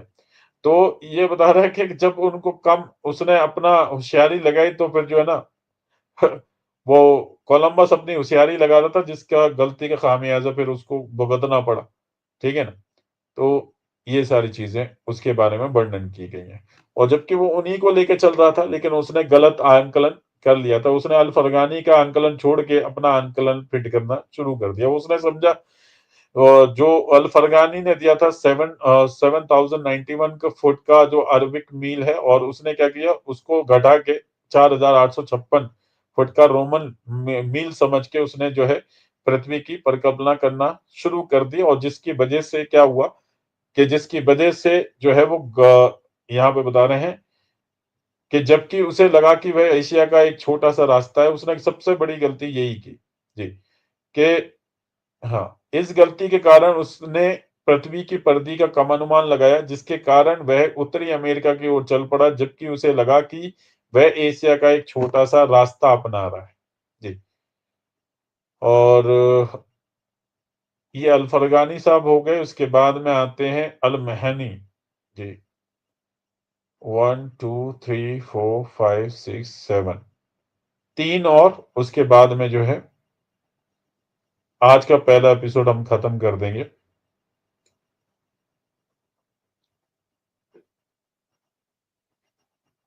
वालेकुम सलाम व रहमतुल्लाहि व बरकातुहू।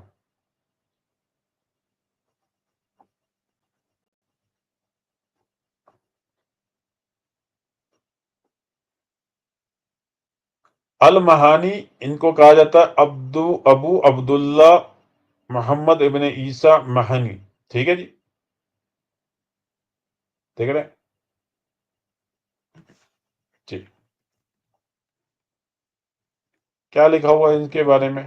तो यहाँ पे बता रहे हैं कि अबू अब्दुल्ला मोहम्मद इब्न ईसा महानी लगभग 860 में फले-फूले और लगभग 880 में इनकी मृत्यु हो गई। एक फारसी गणितज्ञ थे, एक पर्शियन मैथमेटिशियंस थे, खगोल शास्त्री यानी कि एस्ट्रोनॉमर थे।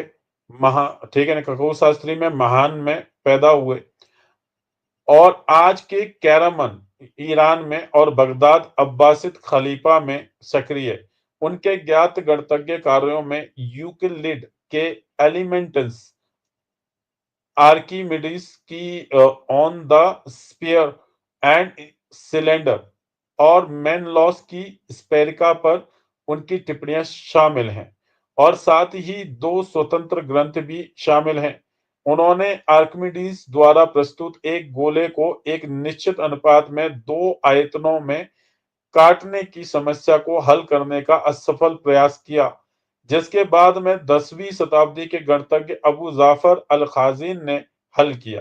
खगोल वैज्ञानिक पर उनका एकमात्र ज्ञात जीवित कार्य दिगंस की गणना अज़ीमुथ, ठीक है?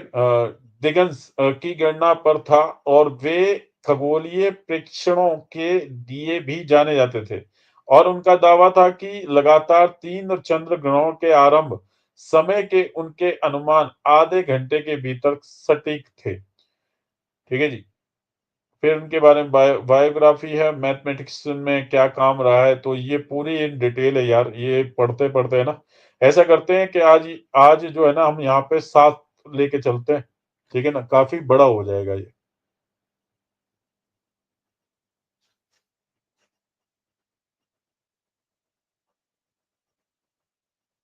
जी।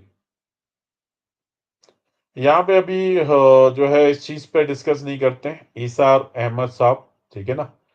अभी कई सारी चीज़ें जब नाम खुलते जाएँगे और बहुत सारे इख्तिलाफ आते जाएँगे, ये हमने इख्तिलाफ के लिए स्ट्रीम नहीं कर रहे हैं, ठीक है? तो इसलिए माज़रत के साथ में, ठीक है? तो इख्तिलाफ़ाती कलमात ना रखें कोई भी कमेंट में, अभी फ़िलहाल के लिए। आप सभी से हमारी गुज़ारिश है, ठीक है? इख्तिलाफ़ी कलमात आएँगे ही आएँगे, आएँगे ही आएँगे, वो उसमें कोई वो नहीं है, दो राय। तो आपके कलमात से हट के इस स्ट्रीम को देखना है आपको, ठीक है? यही है, जब मैं इसको शुरू करने से पहले इसके जो है ना, इसके पॉज़िटिव और इसके नेगेटिव दोनों को सोच रहा था कि अगर मैं इसको अगर रखता हूँ तो कई सारे लोगों की नेगेटिव कमेंट्स भी आएँगी और पॉज़िटिव कमेंट्स भी आएँगी। तो हमें ये ख़्याल करना है अभी इसको हर चीज़ से इख्तिलाफ़ी निगाहों से इनको नहीं देखना है अभी फ़िलहाल के तौर पे, ठीक है जी? तो आप सभी से गुज़ारिश है। वालेकुम सलाम व रहमतुल्लाहि व बरकातुहू, ठीक है।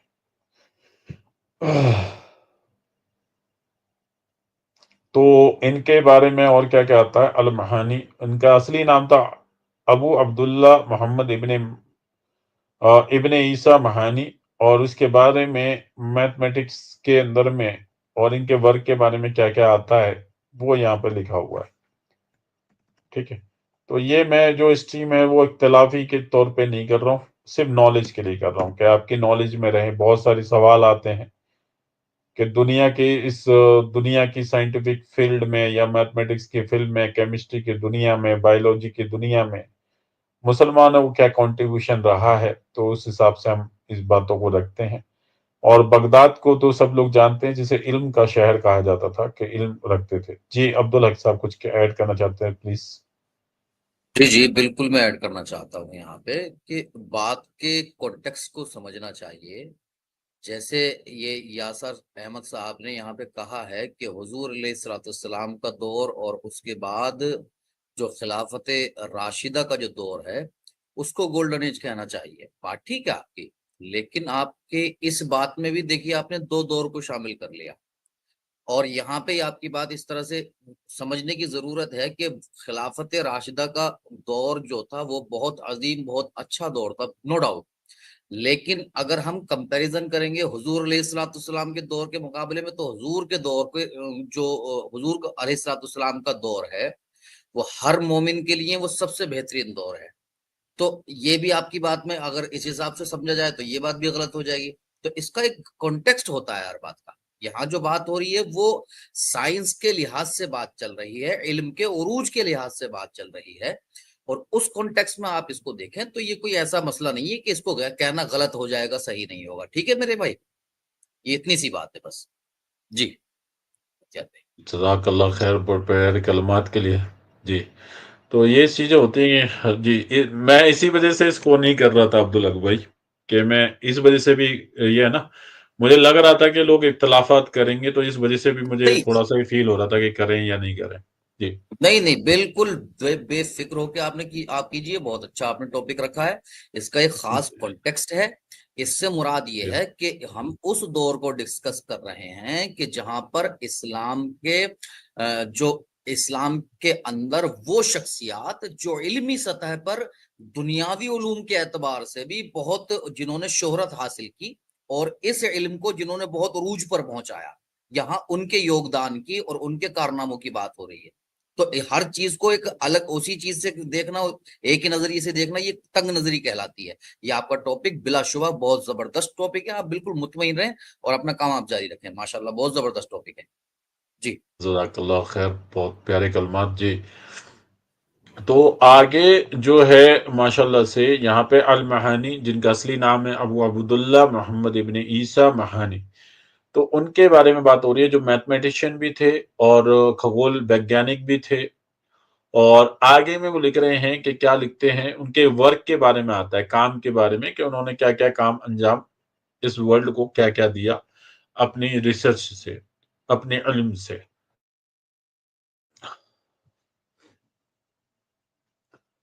यहाँ पे आपके सामने मैं गणित पर उनके कार्यों में ज्यामिति, ठीक है, जिसे ज्योमेट्री कहा जाता है, ज्योमेट्री अंक गणित जिसे एलजेब्रा कहा जाता, ठीक है, कि ज्योमेट्री अरिथमेटिक जिसे अंक गणित कहा जाता है, ठीक है। गणित, यहाँ पे गणित पर उनके कार्यों में एक आता है ज्योमेट्री, दूसरा आता है अरिथमेटिक और तीसरा आता है बीज गणित।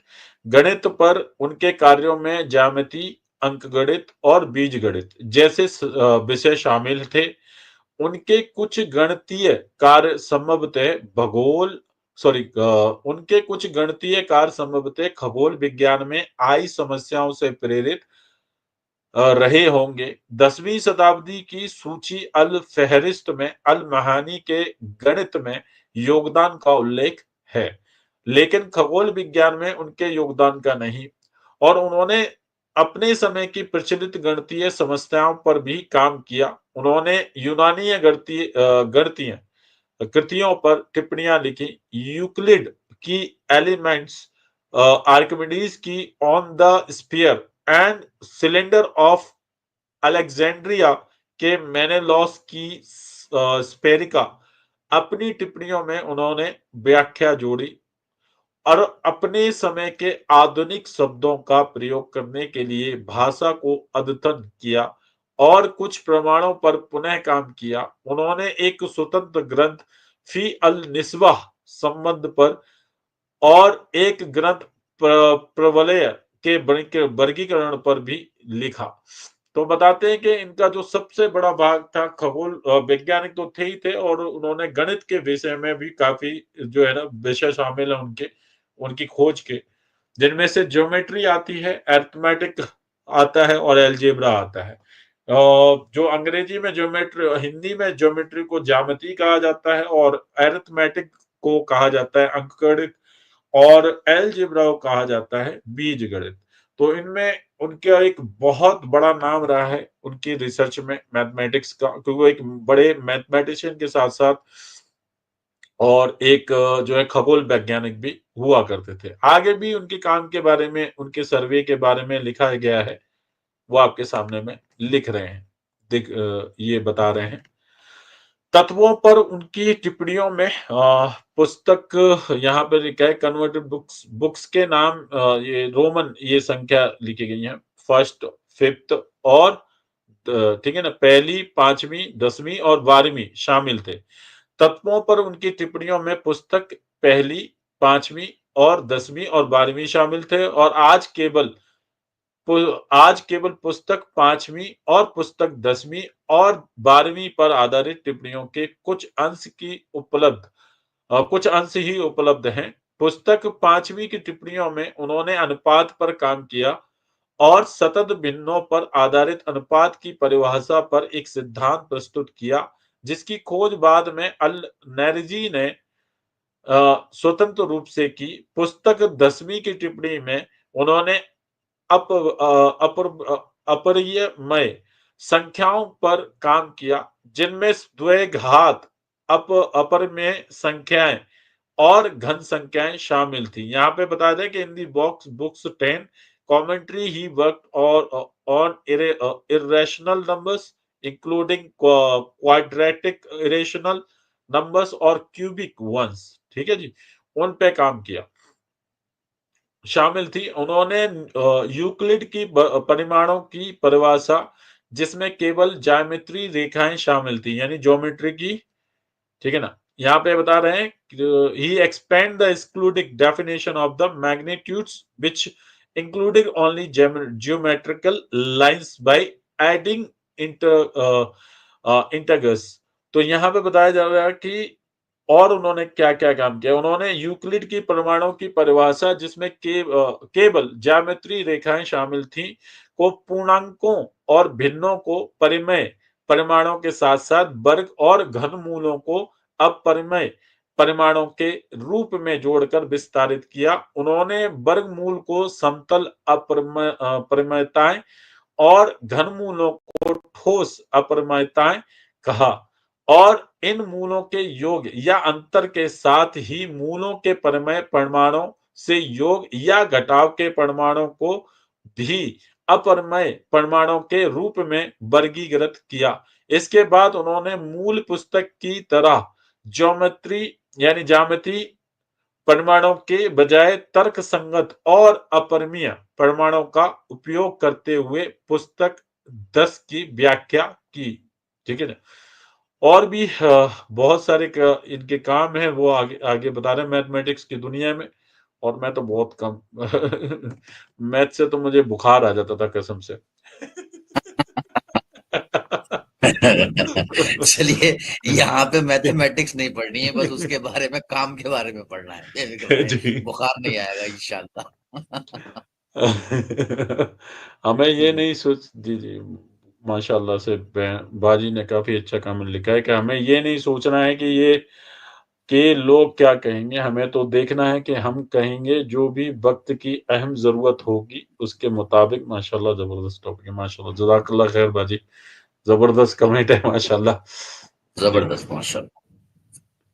बाद में लिखते हैं कि स्फेरिका पर उनकी टिप्पणियों में पुस्तक सेकंड के कुछ अंश शामिल हैं, जिनमें से कोई भी आज उपलब्ध नहीं है। उनके संस्करण को बाद में अहमद इब्न अबी सईद अल हराबी 10वीं शताब्दी ने अद्यतन किया। बाद में नासिर अल दीन अल तुसी ने अल महानी और अल हराबी के संस्करणों को खारिज कर दिया और अबू नस्र मंसूर पर आधारित रचनाओं के आधार पर स्फेरिका पर अपना स्वयं का व्याख्यान लिखा। अल-तुसी का संस्करण अरबी भाषी दुनिया में स्फेरिका का सबसे व्यापक रूप से जाना जाने वाला संस्करण बन गया। ठीक है जी। माशाल्लाह, कुरान जबरदस्त। आगे इनके बारे में, इनके काम के बारे में लिखा गया है कि वो लिखते हैं कि स्फेरिका पर उनकी टिप्पणियों में पुस्तक और पुस्तक सेकंड के कुछ अंश शामिल थे, जिनमें से कोई भी आज उपलब्ध नहीं है। उनके संस्करण को बाद में अच्छा ये हो गया मेरे ख्याल से जी। हुँ।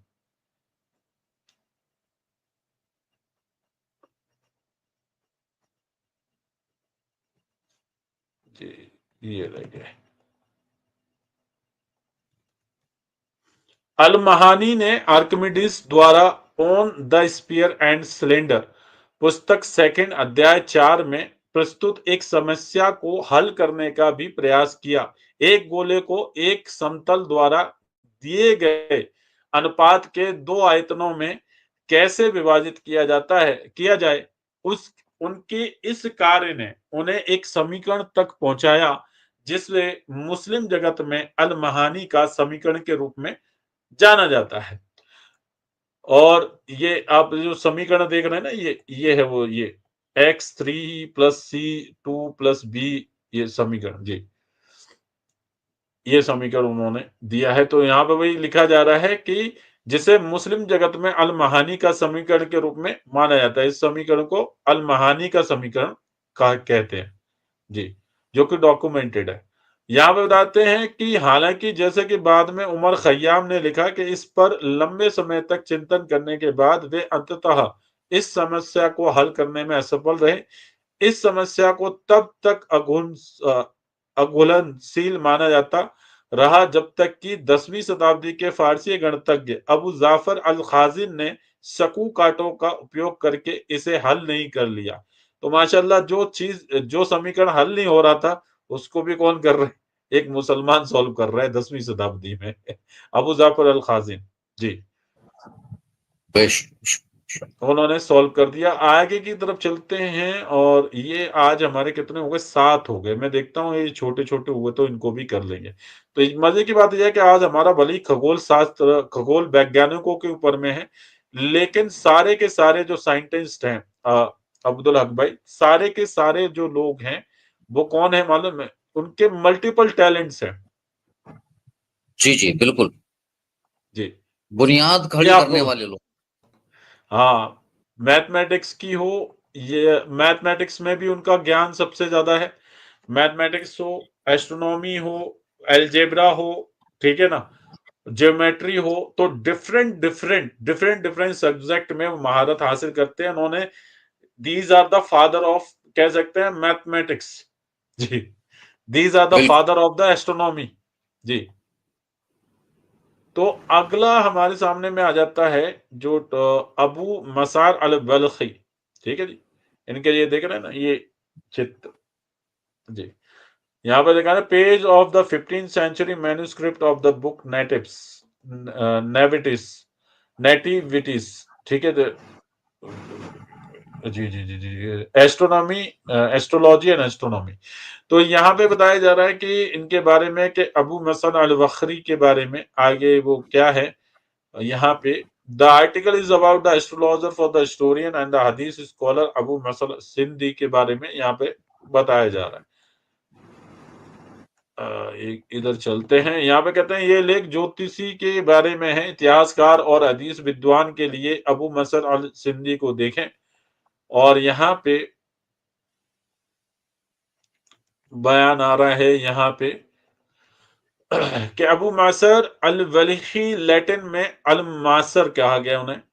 अबू मासर अल वलीखी लैटिन में अलबू मासर यानी कि अलबू अलबूसर अल बक्सर अलबू मजार भी पूरा नाम अबू मशार जाफर इब्ने मोहम्मद इब्ने उमर अल वलकी उनका पूरा नाम था, जो कि अगस्त 787 9 मार्च 1886 और जी 886। एक हाँ जी 886 एक पारंपरिक फारसी मुस्लिम ज्योतिषी बगदाद में अब्बासिद दरबार के सबसे महान ज्योतिषी माने जाते थे। हालांकि वे कोई बड़े नव प्रवर्तक नहीं थे, लेकिन ज्योतिषियों को प्रशिक्षित करने के लिए उनके व्यवहारिक मैनुअल ने मुस्लिम बौद्धिक इतिहास और अनुवादों के माध्यम से पश्चिमी यूरोप और बीजांतियम को गहराई से प्रभावित किया। यहाँ पे बता रहे हैं कि बाजेंतीनी जो थे ना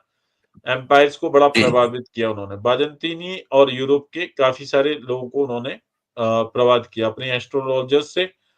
ये सारी चीजें टीचिंग वगैरह वगैरह वगैरह फलाना फलाना निमकाना वो करते थे जी। उसके बाद में फिर उनकी लाइफ के बारे में, काम के बारे में कि काम क्या क्या काम किए, तो ये आपके सामने में है। यहाँ पे क्या उनकी कृति किताब अल मदखल अल कबीर, अंग्रेजी में ज्योतिष विज्ञान का महान परिचय, ये किताब का नाम है। किताब का नाम है अल मदखल अल कबीर, अंग्रेजी में ठीक है ना, the great introduction to the science of astrology, कि ज्योतिष विज्ञान का महान परिचय, ज्योतिष का परिचय प्रदान करती है, जिसका 11वीं शताब्दी से लैटिन और ग्रीक में कई अनुवाद हो चुके हैं। इसके आगे लिखते हैं इनके काम के बारे में कि इस पुस्तक के एक भाग में उन्होंने चंद्रमा की स्थिति के संबंध में ज्वार भाटे के उदय का वर्णन किया है और बताया है कि एक दिन में 2 बार ज्वार भाटे आते हैं। और उन्होंने यूनानी विचार को खारिज कर दिया कि जो चांदनी ज्वार भाटे को प्रभावित करता है, और उनका मानना है कि चंद्रमा में कोई ज्योतिषीय गुण है जो समुद्र को आकर्षित करता है। इन विचारों पर यूरोपीय मध्ययुगीन विद्वानों ने चर्चा की। इसका यूरोपीय मध्ययुगीन विद्वानों पर गहरा प्रभाव पड़ा, जैसे अल्बर्ट द ग्रेट, जिन्होंने प्रकाश और अबू मासर के गुणों के मिश्रण पर आधारित ज्वार भाटे का अपना सिद्धांत विकसित किया।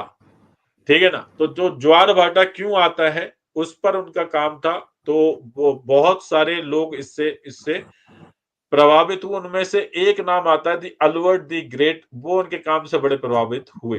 तो ज्वार भाटे पे इनका काम है, वो आप जो है ज्वार भाटे क्यों आते हैं, जो नदी के जो समुद्र के अंदर में आपने देखा हो ऊपर नीचे जो जो है ना ऐसे समुद्र का, हाँ जी, समुद्र में जी लहरों का उठाव और चढ़ाव, जी चढ़ाव और उताव, तो उसके बारे में उन्होंने जो ग्रीक की जो मैथोलॉजी थी उसको रिजेक्ट कर दिया। उन्होंने इसके अलावा अपनी थियोलॉजी को दिया। अदर वर्क हैं उनके बहुत सारे हैं, ये किताब है उनकी, ठीक है, ये सारी किताब है। यहाँ पे किताबुल मुख्तसर अल मदखल, किताबुल अल मिलाई व अल दुवल और फदीकल मा तदुली अलैहि अल अल खास असखास अल उल्बिया, किताबुल दलात अला अल किताब दलालत इत्तियासल अला अल इत्तिसाल वल क़िरानात अल कवाकिब। कवाकिब, किताबुल उलूफ, और किताबुल तहविल सिनी अल अलम, अल अलम, और किताब तहविल सिनी अल तहाविल मावलिद। वालिद। बाप रे क्या नाम है भाई। किताबुल मावलिद, किताब रिजाल व अल निसा, वल निसा। तो यहाँ पे इंग्लिश में भी है कि बुक्स ऑफ नेटिव नेट, ये इंग्लिश में भी उनके टाइटल्स दिए हुए हैं, books of the nativities of the man and womens, और books of the revelation of the years of nativities, और उसके बाद में आपका फ्लावर ऑफ अबू माशर, और बुक्स ऑफ द थाउजेंड्स, और books of the indication of the planetary conjunctions and on the indication of the celestial objects, ठीक है, और the book of the religion and dynasties, ठीक है ना। तो बहुत ही डिफरेंट डिफरेंट किताबें उन्होंने लिखी हैं, और जिनको पढ़ा जाता है ग्रीक में, लैटिन में, इनकी किताबों को ट्रांसलेट भी किया गया है, ठीक है ना। तो एस्ट्रोनॉमी और एस्ट्रोलॉजर में से थे ये, और जिन्होंने अपनी रिसर्च को रखा दुनिया के सामने में, डिफरेंट डिफरेंट किताबों को उन्होंने रखा, ठीक है जी। माशाल्लाह। जी कितने हो गए, 1 2 3 4 8 हो गए 5 ना। 6 7 8, 8 हो गए जी। देखते हैं अगर कोई छोटा होगा तो उसको आगे बढ़ दे। जी, ये बड़ा हो जाएगा मेरे ख्याल से जी। वर्क तो छोटा है इनका। अच्छा, बाय लाइफ के बारे में, हाँ ये छोटा ही है जी, ये छोटा है। 9वां नाम है अबू हनीफा दिनावरी, ये आपके सामने में। Dinawari redux here other uses as a Dinawari, यहाँ पे दिनवारी का क्या नाम है वो, ठीक है ना, इसके बारे में एक अलग रिसर्च है। तो यहाँ पे वो लिख रहे हैं कि दीनावारी यहाँ पुनः निर्देश करता है कि अन्य उपयोगों के लिए दीनावारी देखें कि क्या क्या के लिए ये दीनावारी नाम यूज होता है। इससे आगे हम चलते हैं कि इनके बारे में जो इंट्रोडक्शन है अबू हनीफा दिनवारी के बारे में। वो लिखते हैं कि अबू हनीफा अहमद इब्न दाऊद दिनवारी, इनका पूरा नाम है अबू सनीफा अहमद इब्न दाऊद दिनवारी, और इनकी जो इंतकाल है वो 895 में हुआ। एक इस्लामिक स्वर्ण युग बहुविज्ञ खगोल शास्त्री थे, और कृषक यानी कि किसान थे, वनस्पति शास्त्र यानी कि वनस्पति शास्त्र में के ज्ञाता थे, और धनु धातु विज्ञानी, भूगोल भूगोल वेत्ता और गणितज्ञ और इतिहासकार थे। तो इसमें मल्टीपल उनके अंदर में टैलेंट थे। किस किस के ज्ञानकर्ता थे कि पॉलीमैथ को जानते थे, एस्ट्रोनॉमर भी थे यानी कि खगोल वैज्ञानिक थे, एग्रीकल्चरिस्ट यानी कि किसान के बारे में यानी कृषक भी थे, बॉटनिस्ट वनस्पति विज्ञान के ज्ञाता थे, मेटारोलॉजिस्ट जिस्ट यानी कि धातु विज्ञान के ज्ञाता थे, जियोग्राफर यानी कि भूगोल वेत्ता के बारे में यानी भूगोल के बारे में के ज्ञानी थे, मैथमेटिशियन थे, हिस्टोरियन भी थे, इतिहासकार भी थे। तो मल्टी टैलेंटेड थे वो जी। काफी सारे उनके अंदर में खूबियां थे, और काफी सारी चीजों के ज्ञानकर्ता भी थे। उनके वर्क के बारे में आता है, उन्होंने किताबें लिखी हैं, ये देख रहे हैं ना आप, ये मैथमेटिक्स एंड नेचुरल साइंस के ऊपर में उनकी किताबें, ये 10 किताबें हैं।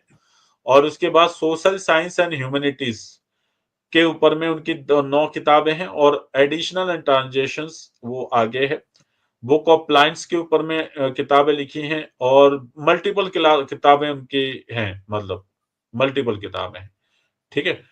जबरदस्त और माशाल्लाह। जी 10th सेंचुरी उनके बारे में आता है कि हाँ, कि 10वीं शताब्दी की जीवनी विश्वकोश अल नदीम द्वारा लिखित अल फेहिस्त में दीनावारी की 16 पुस्तकों की सूची दी गई है। तो जो 10वीं शताब्दी की जीवनी विश्वकोश में अल नदीम द्वारा लिखित, तो अल नदीम साहब ने उनकी किताबें तकरीबन 16 किताबों का उल्लेख किया है दिनवारी की साहब का। तो यहाँ पे 16 किताब यहाँ पे देख सकते हैं, मैथमेटिक्स और नेचुरल साइंस के ऊपर में उनकी 10 किताबें लिखी हुई हैं, सोशल साइंस और ह्यूमैनिटीज के ऊपर में 9 किताबें हैं, और इसके अलावा भी वो बताते हैं कि 16 किताबें तो जो है ना अल नदीम साहब ने ही उनकी प्रिजर्व करके रखी हुई हैं जी।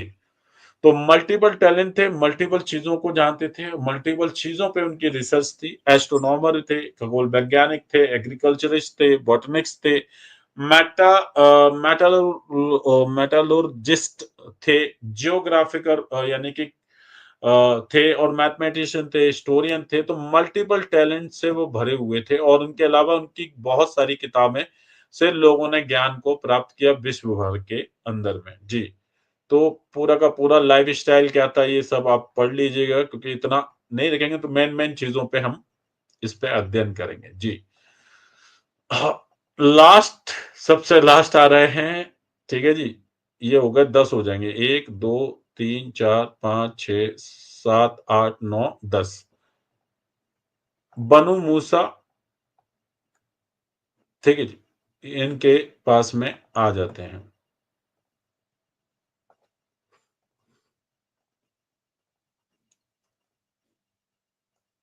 यहाँ पे देखिए कि बनु मूसा ब्रदर्स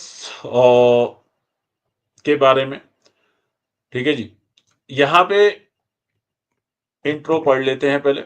इंट्रो में लिखा हुआ है कि 3 भाई अबू जाफ़र, ठीक है?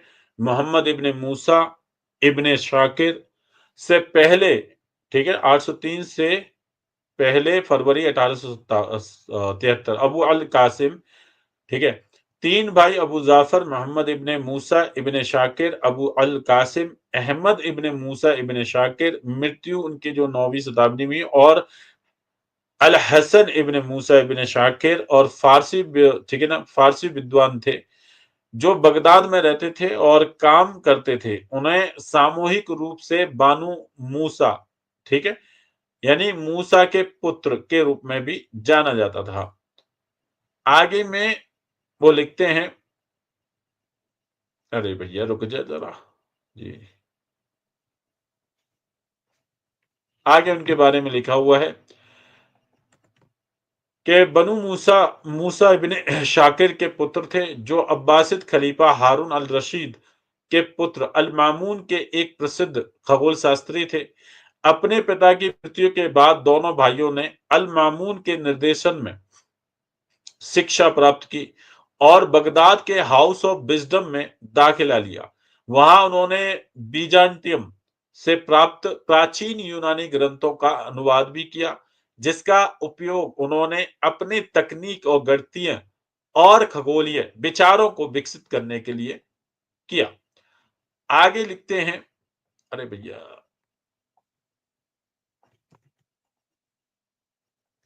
आगे लिखते हैं कि वे यूनानी गणित को अपनाने वाले शुरुआती विद्वानों में से थे, लेकिन क्षेत्रफल और परिधि की अवधारणाओं को अनुपातों के बजाय संख्यात्मक मानों से व्यक्त करके उन्होंने दृष्टिकोण में नवीनता थी और उन्होंने अक्षांश के एक अंश की लंबाई निर्धारित करने के लिए भूग भूगणितीय मापन किया और इस प्रकार पृथ्वी की परिधि का अपेक्षाकृत सटीक मान प्राप्त किया।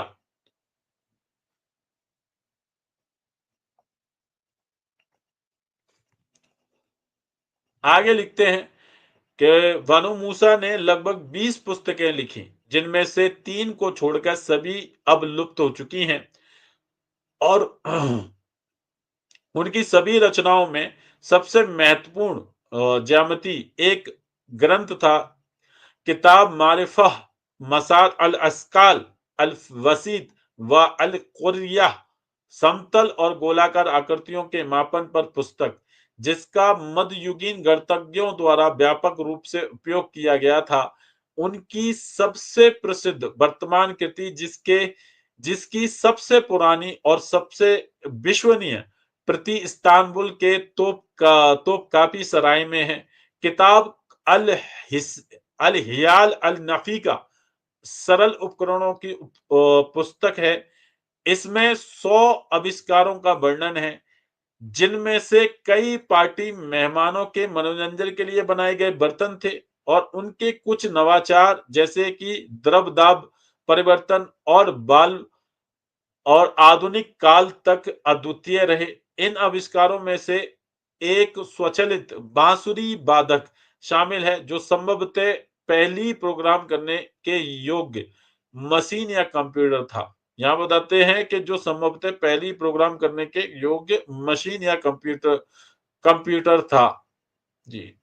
One of the invention including the automatic fluid player, ठीक है जी, that may have been the first programmable machine और कंप्यूटर, कि इन्होंने एक ऐसी चीज इजाद कर ली थी जिसे बोलते हैं ना ऑटोमेटिक फ्लूइड प्लेयर, मतलब कि इस तरीके का उन्होंने एक रोबोट, आप कह लें कि रोबोट टाइप का बना दिया था कि जो है ना ऑटोमेटिकली जो है ना बांसुरी बजाता था।